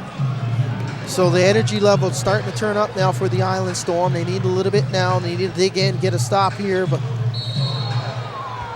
and then Nortman just can't get runs over a guy, and he looked like he took out Shane Gibson. Yeah, Nortman called for the foul. Yeah, Nortman didn't even try to elude Gibson as he ran down on the baseline and ran over Gibson. Gibson gets up, though. He's okay. He looks like he's nursing his left wrist, though. Maybe a little bit of a concern for Coach Lopez and his staff. Stays in the game. Second there for Nortman. And a turnover. Another opportunity. Come back the other way, the Island Storm, and cut a little bit further into this deficit. It was a 22-point lead. There's Wack for 3. Can't get it to go. Tapped, and Nortman comes up with it. Giving them some solid minutes, Robert Nortman is. Driving there. Wow, think they're looking for a travel, but it's got to be a foul. Oh, baby. Al Stewart got away with one right there. Looked like he was trying to force his way into the paint. Going against Brandon Bowdry, his third. Yeah, drew the contact and got bailed out by the officials. I like the idea, though, staying aggressive and trying to get in the with the penetration. It's a 7th team foul, so they're in bonus. Stewart to the line. 2 of 2 tonight. As I mentioned, this is his earlier in the broadcast, his 25th game of the playoffs here for Al Stewart. He's 34 years of age. Joined the Storm in the second half and has been a little bit of an inspirational leader. Of course, it's his second stint with the Iowa Storm as he gets that one to go. Makes it 71-57 with 2:38 to go. Johnson watched by Stewart. If I'm not mistaken, I think Al Stewart retired twice from the NBL Canada and came back twice. Can't get enough of it. It's in your blood, it's in your DNA, it's hard to walk away. Johnson with the shot clock at 3. And Nortman's going to be called for another foul. It'll be his third. And it was a bailout foul because the shot clock was down to 3. And that seems to be happening quite frequently for the Island Storm. As the shot clock starts to dwindle for the Hurricanes, the defense Joe Salerno gets a little bit frazzled and bails out the Hurricanes, and they're able to get a new fresh shot clock. gives a deep breath here. He wasn't too happy with that one. It's a 15 foul here, so of course the Hurricanes have 7, as I mentioned earlier, a couple seconds ago. Here's Stewart, finds the lane, and Nortman with another bucket. Yeah, now Stewart seems to find a home coming down that right side.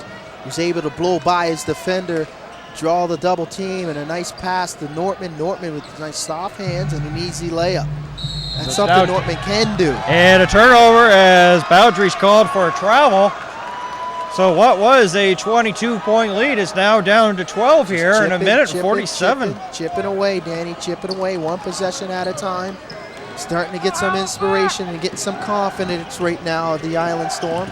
Plenty of time left, you've mentioned that. I mean, they need to get close to going into this fourth quarter. They need to make some shots and make something happen offensively. Wack was off balance with the shot, didn't get it to go. Here's Johnson with the ball. Spins, nice move by Johnson, too short.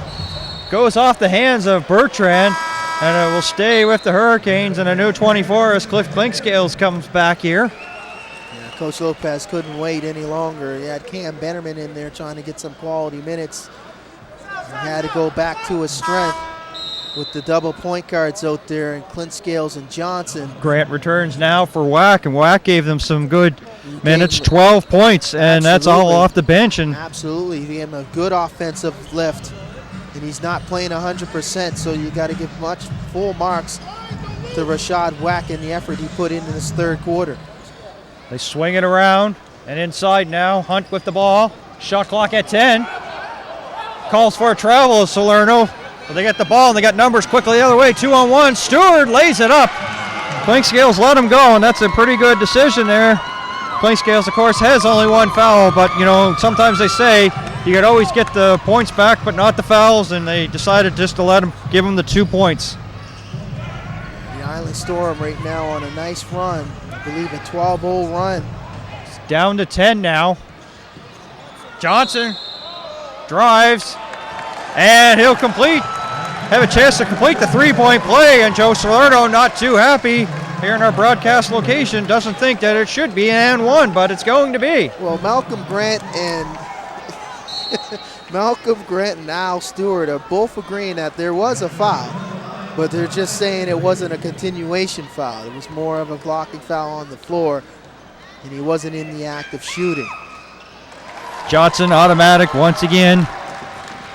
You can't allow Justin Johnson to just take you off the dribble. Al Stewart's got to do a better job of staying in front of Justin Johnson and forcing a tough shot from the mid-range or forcing him to give the basketball up. Addison now wants some separation. Got it up and over, but couldn't get it to go. And Bowdry with the board here. Game clock and shot clock just about even here as Johnson kicks up top with it. 0.2 seconds difference between the game clock, shot clock. He's watched by Bertrand. Shot clock at 10.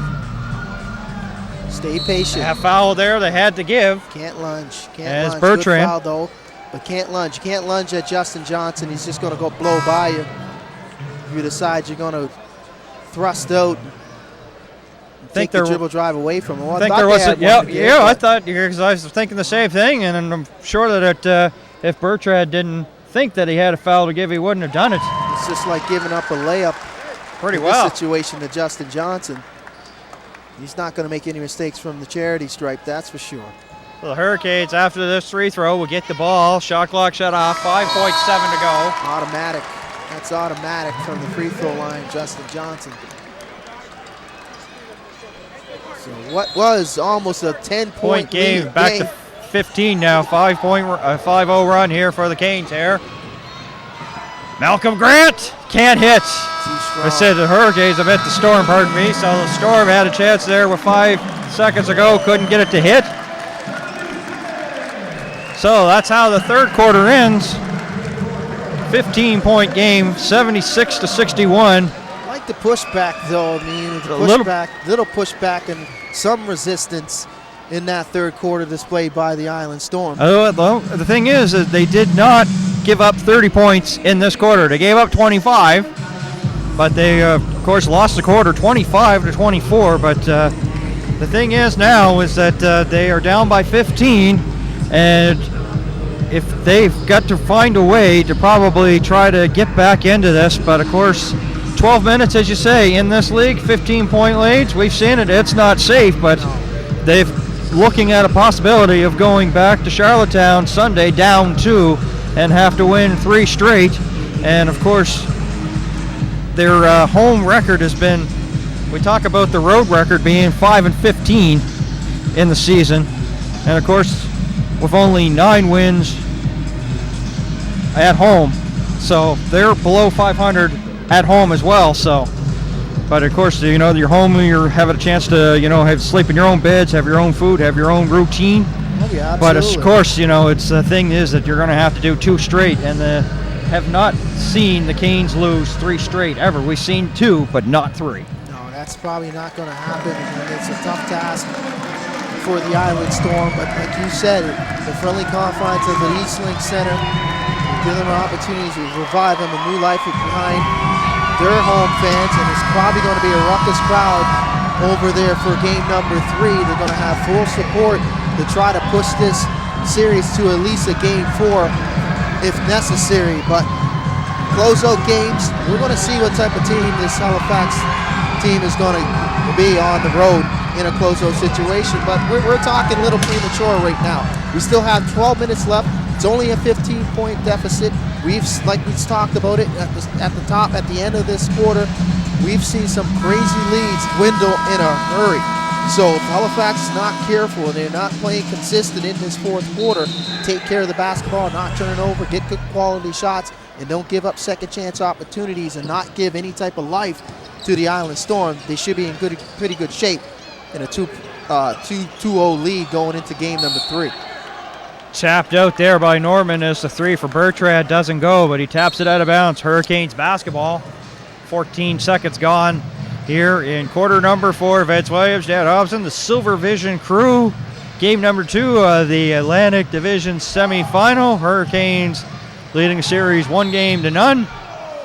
And an early foul here called by Saunders, Nate Saunders.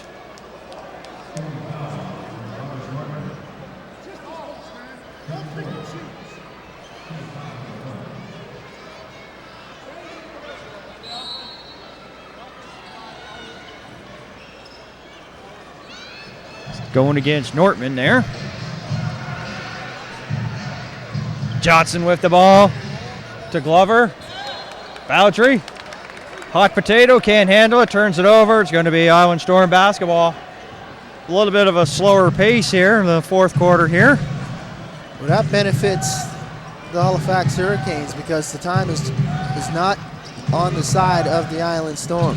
That third quarter, pretty much they traded, even though they had some life and there was some pushback, they essentially just traded baskets, and being down 16 points they've only really gained 1 point, as it was a 16-point lead, and Storm scored 23 points in the quarter, and the Halifax Hurricanes had 24, so not much of an advantage, but lots of time left, lots of opportunities, but it's going to come one possession at a time.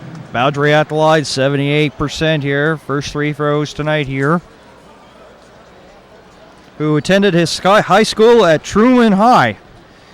He also had 10 points against the Island Storm April 29th in the loss. 8 points last night. Of course, he's a product of Eastern Michigan. And it rattles around and goes in. 16-point lead once again, so the Storm got it to 10, and now it's a big hill to climb here. Just past the 1 minute mark. Stewart drives, finds a lane. Loisel got over there just in time to deny it. Hurricanes quickly back the other way. Johnson loses the handle. Deflects off the Storm and out of bounds. Yeah, good hustle and transition there by Al Stewart. Not giving up on the play, as Justin Johnson had a clear path to the lane, driving down the left-hand side. Johnson drives, reverse layup, off the glass and in, and a nice athletic move by Justin Johnson. That's just too tough to defend, and Justin Johnson and Al Stewart are both teed up, displaying their displeasure for each other. Al Stewart is really upset right now. And this is what you're going to see with a playoff series when you're back-to-back. You kind of, well, put it in a nice, colorful term, you're going to start to see each other and start to hate each other. And maybe even you're sick and tired of looking at each other. Well, you get that. You get that in playoff basketball for sure. As Al Stewart was not happy with whatever Justin Johnson had to say or did after that basket was made. So double technicals there for Stewart and Johnson. Grant can't hit. Darash off the bench here. He had 12 points versus the Hurricanes April 29th in the 101-100 win. It was the only second win that the Storm got near the end of the season. So looking for a little bit of a push here as well as to give some rest here. Limited minutes in game number one. Just over 3 minutes, excuse me. Darash. Johnson now, shot clock at 10. Into Glover there. And a three in the key. Storm basketball. Mike Glover not happy, thought that Darash was holding them back from getting across the lane, forcing that 3-second violation. Coming up to 2 minutes gone here in quarter number 4. Lewis, short. Tough night for Lewis. He had an outstanding night last night there for the Island Storm, and he's just having a little bit of difficulty. 24 points, but only 6 here this evening. Not getting the same touches and the same looks in game number 2. Glover backs in on Addison, and foul on the floor called by Ryan Lutz. And it's going against Morgan Lewis. Be his 5th. Yeah, Morgan Lewis only 6 attempts from the field, 2 for 6. As you mentioned, 6 points on the evening. Not the same type of rhythm and hot shooting between him and Terry Thomas. Terry Thomas not getting the same looks, although Terry Thomas has 10 attempts. He's the high man for the Island Storm at 14 on the evening, 5 for 10, and 1 for 3 from beyond the arc. 4th team foul there for the Island Storm. 9:30 go. There's Loisel. 1-on-2. Got to be called for a travel and a turnover. Nice defense there by the Storm there. They need stops. Posthumous comes off the bench. He's going to come in on the next whistle here. There's Darash now with the ball. The former UNB varsity red, Oak to Al Stewart. Up top, shot clock at 12. Puts a jumper up, short. Tips off a couple of hands and goes right into the hands of Cliff Clinkscales. So we come up to the 3-minute mark here in the 4th quarter. Watched by Thomas. Up top to Glover now, along the wing. Watched by Addison, spins, off the glass, gets the roll, and in. Very difficult defend on the posts, Mike Glover. 20-point game once again, 81-61. DeRoche now drives, up and over, too strong. Addison looking for a board, doesn't come up with it. Boundary with the basketball for the Hurricanes. No answers here for the Island Storm. Another one and done. Boundary with a nice move, but it won't count as he's going to take too many steps. You could see that call coming a mile away. Good Euro step. It looked like a good call from here by Boundary. He's frustrated, not in agreement with that call. He was able to get by his defender. Just was called for too many steps, but it looked like a good Euro step and a step through here. That travel call's been quite frequent and very consistent tonight by the officiating crew. Thomas now with some speed, drives off the glass, draws the contact, he'll go to the line. Paul Hansen with the call underneath the hoop there. So Kevin Loisel is going against Loisel, as you mentioned. Yeah, he's down. He doesn't agree either on that foul. Looked like he stepped in the lane and forced that charge on Thomas, but Thomas would go to the line to shoot too. Thomas continued to be aggressive. 3 of 3 here from the line tonight is Thomas. 4 of 4 now. Keeps him 15, as you mentioned. He is the high man here. And this is the thing is like, of course, folks who are just tuning in, of course, their top scorer, Brent Jennings, averaged 15 points per game, suspended indefinitely by the Island Storm, so everybody had to step up, and Terry Thomas has done his job 2 straight nights here. Of course, may not be as dominant as he was last night, but he has 16. Still not too bad there for the Preston, Nova Scotia native.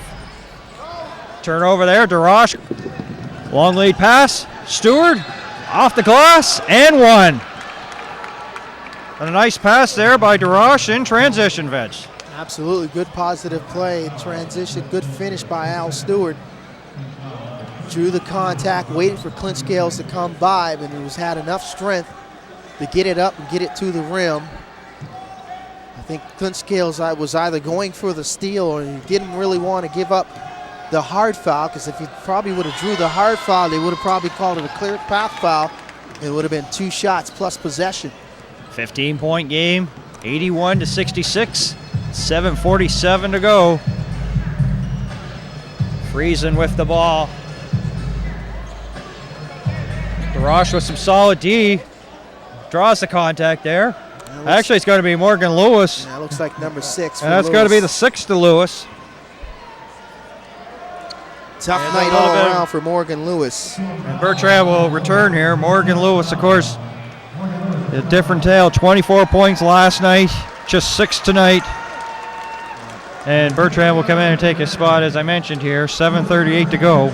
2 for 6 from the field, 1 for 3. It looked like things were going to be 1 for 3 from beyond the arc. Things looked like they were off to another hot night of shooting in that first quarter. In the first 3 minutes, things started to fizzle quite quickly. I think the lack of ball movement and the lack of movement without the basketball in their half-court sets might have been the demise of the Island Storm tonight. Glover just got back in time to deny Stewart. He bothered him enough. Hurricanes have the basketball now. Johnson, watched by Bertrand. Glover, Friesen, Johnson, Clinkscales, Loisel on the court here for the Hurricanes. DeRoche, Bertrand, alley-oop. Friesen can't finish. Gotta finish that. Posthumous with the weak side rebound. To finish up the court, DeRoche, Bertrand, Stewart, Thomas, Posthumous on the court here for the Storm. That was a beautiful lob pass, but nice backdoors cut by Friesen. Friesen just not able to concentrate all the way through it. Clint Scales was able to deliver the beautiful lob pass, but I mean, that's what Clint Scales does. I'm not sure why the defense is playing off him from that distance, because he can pretty much execute and deliver any pass on the floor. Loose ball foul there. And it's going against Glover. That's his 5th there on Posthumous. Big fella likes to throw it down, man. Try it Posthumous. It's just been a battle between him and Mike Glover. That's Glover's 5th. You know, this is a little bit of the weird sport, because Posthumous' shoulder really looked like well, it looked like meat from a grocery store. Was that red? 11 points. Looks a little better tonight, only 3. I wasn't convinced by the night he had last night, the type of night, the physicality that he was displaying. I wasn't convinced that he was hurt. By the second possession, when he spun on the baseline and threw down that two-handed dunk, I knew for sure there was nothing wrong with his left shoulder. He might not be 100%, but he's definitely close to 90 to 95%. Bertrand up top. Stewart now coming up to the halfway point here of the fourth quarter. Stewart now in the paint. Back out to DeRoche. Jumper. Too strong. Clinkscales with the ball. Numbers the other way. 2-on-1. Loisel, and a hard foul there by Bertrand. There's going to be 2 in the ball. That's a clear pass. That's not a clear pass. Salerno doesn't. Maybe a flagrant one. Yeah, definitely a flagrant one as referee Paul Hansen comes over to the table. A lot of contact there. The contact was initiated by Bertrand. And nice no-look pass in transition on that 2-on-1 by Clinkscales. But Kevin Loisel's a big dude. He took the contact, but I don't think he's worse for wears. I think you're gonna have to hit him a little bit harder if you're gonna affect him physically. Misses the first one there. Loisel. Well, it's good to see that he got up because that was hard, and there was a lot of trash talking afterward too. 6'6", 220 pounds. That's a big fella. I'm not as big as he is, but I can pretty much concede from here you would have to hit him a little bit harder. Works out for the Storm as he misses both. To effectively force any type of long-term physical harm. Loisel, a member of the Windsor Express, the team that captured back-to-back championships last year. Clinkscales up top. Man-to-man D, they swing it inside, and Posham is going to be called for a foul on Hunt. And with 5:46 to go, that will be the 7th team foul. Yeah, Postumus not happy, not agreeing with that call. It's his 3rd. That's what you give up for the bigger size and the slower movement in the post. You got a bigger postman that can move laterally and get quick positioning on the block. You're going to have those difficulties trying to get in front of him, especially if you're trying to front him. It looked like Postumus was trying to front him there, and he used a little bit too much of the physicality going through him. That's where the foul call came from. But the Island Storm got a lot of regrouping. 5:46 left in this fourth quarter. Bonus the rest of the way. Yeah, I mean, there is still a chance. I would say the next 2 minutes is going to decide which direction this game's going to go. If they have some sort of pushback, they're going to have to come out with it in the next 2 minutes. If not, they're going to go back to the Island. Down 2-0. Hurricanes were in full control of this 5-game divisional series. And they're already down a few men. You got Rashad Black playing hurt. You got Postumus playing hurt. And it looks like Tyrell Baines is going to be playing hurt as well. Baines not returning to this game after the first quarter. He suffered what it looks like a left shoulder injury as he's nursing that on the bench. So a lot of questions to be answered going into game 3 for the Island Storm.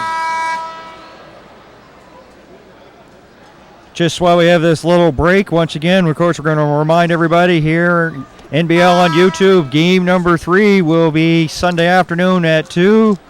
Shanika Reddick will have the call here. And, of course, the fan bus here for the Halifax Hurricanes will be heading to Charlottetown. $51 for a ticket and a seat on the bus. If you want to go, reserve your tickets and seat by calling 902-473-1846 or info@halifaxhurricanes.ca. Could be a clinching game, so book now and have a Mother's Day afternoon in Charlottetown. It's the fan bus presented by the Halifax Hurricanes. Of course, if I get a chance, I'd like to go to Moncton tomorrow, see that Mill Rats and Moncton game. Should be a dandy. Series tied at 1 apiece. Here's Gibson now, makes a nice move against DeRoche. DeRoche fouls him, and Gibson will go to the line. It's the first one against Alex DeRoche here. Gibson 3 of 3 from the line. Hurricanes 21 of 29 from the free throw line here this evening.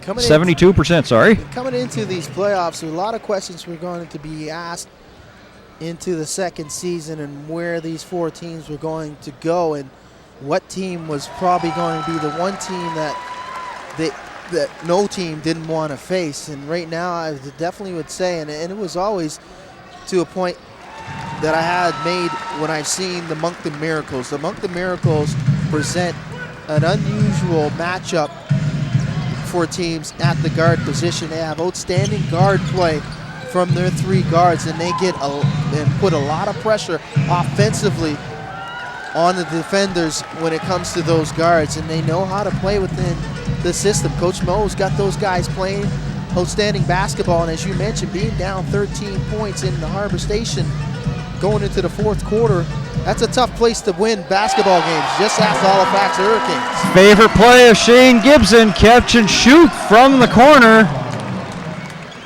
22 points, back to the highest lead of the evening, 88-66. Posthumous down low, up top. Grant now, here's Bertrand with the ball, drives, rattles around and gets it to go for Bertrand to give him 7 here. 3 of 7 from the field. 4.5 to go here. And as you say, this is a crucial time here. Storm needs stops, and they need them quickly. Loisel. Pass deflects off Posthumous out of bounds, so it will be Hurricanes basketball, 8 to shoot.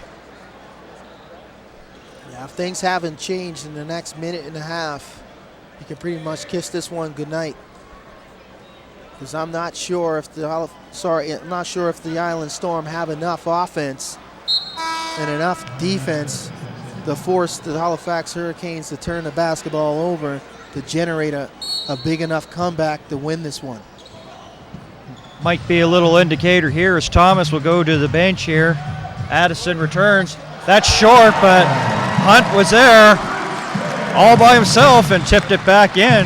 That's definitely not going to help if you get Clint Scales dishing inside the paint. Clint Scales looks like, just want to take a quick look how many assists Clint Scales on tonight. He has 6 assists. Another solid night from the backcourt for the Halifax Hurricanes. Friesen for 3. Friesen joins Buckets. the party. Friesen has 9. Hasn't been looked upon to give that type of shooting. Posthumous Knocking down short. triples. Clink Scales with the ball. He's going to slow things down, and that's what the floor general, the general is his Twitter account, the Biz, the general, with the ball. Clink Scales now. Up top, Gibson, in and out, and tapped in by Friesen. Wow, look at Joe Friesen. The effort. Get some air there, Mr. Friesen. The second chance opportunity. Joe Friesen not giving up on the play. And that's what you like to see from a championship caliber team. Continuing to play the full 48 minutes. Coach Lopez and the Hurricanes well on their way and taking a stranglehold 2-0 lead in this 5-game series heading to the island in game 3. 3:16 left. Talked about the 2 minutes where the Island Storm needed that pushback, just unable to respond, and it's been offensively they've been good. They've been good, just good enough to be close. But when it comes to the defensive side of things, it just wasn't there. The same energy that they displayed in game 1 didn't show up in game 2, and it's been their demise this evening. The reason why they are behind at a huge deficit here with 3:16 left. And as you see here, the Weather Girls, of course, making some noise here, getting the crowd going here. Scotiabank Center, they're going to be going home happy in another 3 minutes and 16 seconds. And then the Hurricanes are going to have a commanding 2-0 lead heading over to the Island on Sunday afternoon. And it just seems like, for me, the Storm just didn't have enough firepower here, because you talk about the depth that the Hurricanes have, and then when you have a bench of 11 and then you have injured players, sometimes you're playing with 9 or 10 and you run out of gas when you have back-to-back, and it just seems to be the story here tonight. Yeah, the same type of energy that they displayed in Game 1 just wasn't there in Game 2, and you can see it, and it came early in that first quarter. Whack there makes it 14 points here tonight, 4 of 10 from the field. Scoring 14 points compared to 33 was an early indicator, and then surrendering 30 in the second quarter. Being down 16 after 24 minutes on the road, it's a tough task for any team. Loisel can't finish there. Addison up to Whack, driving, fouled. He'll have a chance to shoot 2 free throws.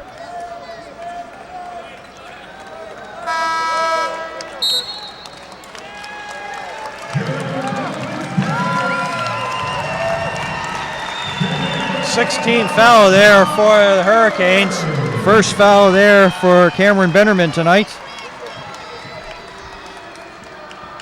Whack 4-7 from the free throw line, make it 5 of 8.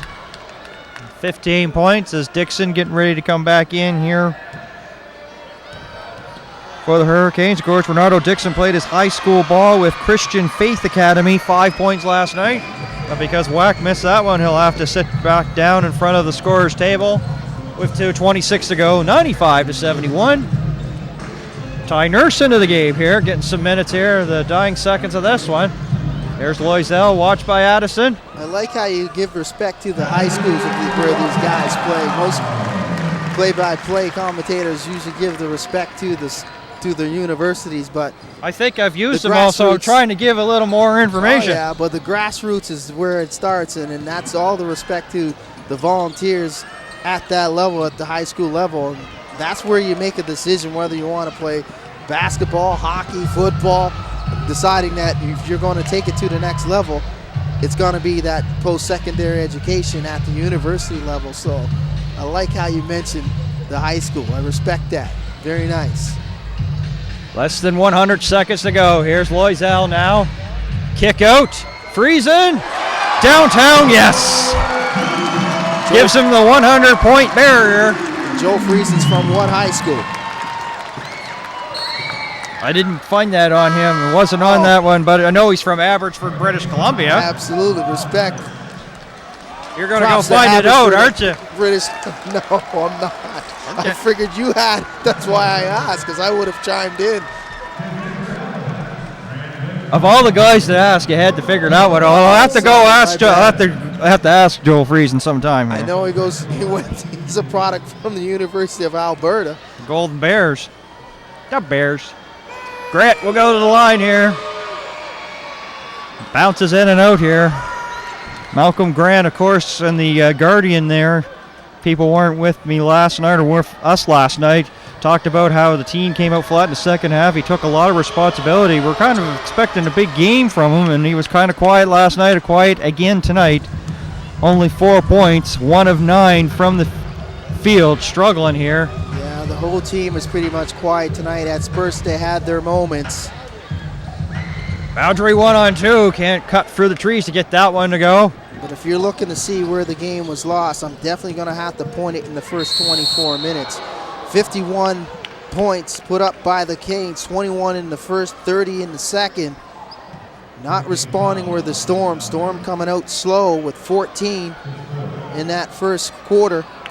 See we talked about the third, and then you talked about the third, how they have, they've been having some not too productive third quarters, trading baskets in the third quarter, 24-25. Not good when you're down 16 points and only making up a point after a 16-point deficit after 24 minutes and in 2 quarters. So if you're going to point to where things went wrong and went off the rails, it was definitely in those first 2 quarters, not responding to the type of game that the Hurricanes came out. The Hurricanes came out very aggressive defensively, and were looking to run early, and they were getting points in the transition and points off of turnovers. And when you look at the analytics and the statistics, there's quite a huge difference here, even though it looks like the Island Storm came back in a couple key Boundary elbow jumper. analytics here. They only got 16 points off of turnovers, but at one point it looked like it was at least a double-digit advantage for the Halifax Hurricanes when it came to points off of turnovers. Grant inside to Nortman, fouled there by Loisel. He waves a finger around like Mutombo there. We're seeing that a lot. Are you going to do your no? Oh, wow. No, not me. Okay. Not me. Not from this vantage point. Everybody seems to be, stealing that. That's the thing. It makes it hard for us to, come up with anything colorful. Well, nothing new. I mean, basically, it's all been done. It's been there, done that. Nortman goes to the line, and that rims out. 30 seconds left to go here. 102-75. Nurse in the game. That finger wag has been going strong since the Big East was a powerhouse in the NCAA. Boundary with the step back jumper. Shot clock shut off here. Georgetown University and Mutombo played. They've been doing that finger wave. Then it really just took off at the NBA level. Both teams over the limit in terms of fouls. Grant to go to the line here. 4 or 5 from the free throw line. 6 points. Second foul to Nurse. Played his high school ball with the National League Development out of Lynon, Ontario. There you go. Attaboy. Short on that one, and that's pretty well been the story all night. When it rains, it pours, and I hate to use that term. We're two storm teams again, and I didn't even realize I was doing it. When it rains, it pours. Yeah. That's pretty much been the forecast for the last 2 days here in Halifax. So Nurse will probably just get across the timeline and dribble this out, and we'll let the crowd take it home here at the Scotiabank Center. And the Island Storm looking for some sunshine in game number 3 on Sunday afternoon if they're going to stay alive in the 2015-16 NBL playoffs. Halifax Hurricanes with a stranglehold on this series, 2-0, heading on the road, looking to close it out. 104-76. And of course the Halifax Hurricanes leading the best of 5 series, 2-0, and game 3 will be Sunday afternoon, as Vince mentioned, 2 o'clock. Going to be from the Eastlink Center in Charlottetown. There's a team bus going up, and if you folks want to get on that team bus, all you have to do is call 902-473-1846 or email info@halifaxhurricanes.ca. And that's $51 there for the ticket as well as the seat to the bus. And of course that will wrap things up here from the Scotiabank Center as the hometown crowd going home happy here. 104-76. So for my broadcast colleague Vince Williams, the Silver Vision crew, this is Dan Hobson saying so long, good night. You've been watching NBL Canada Basketball on YouTube.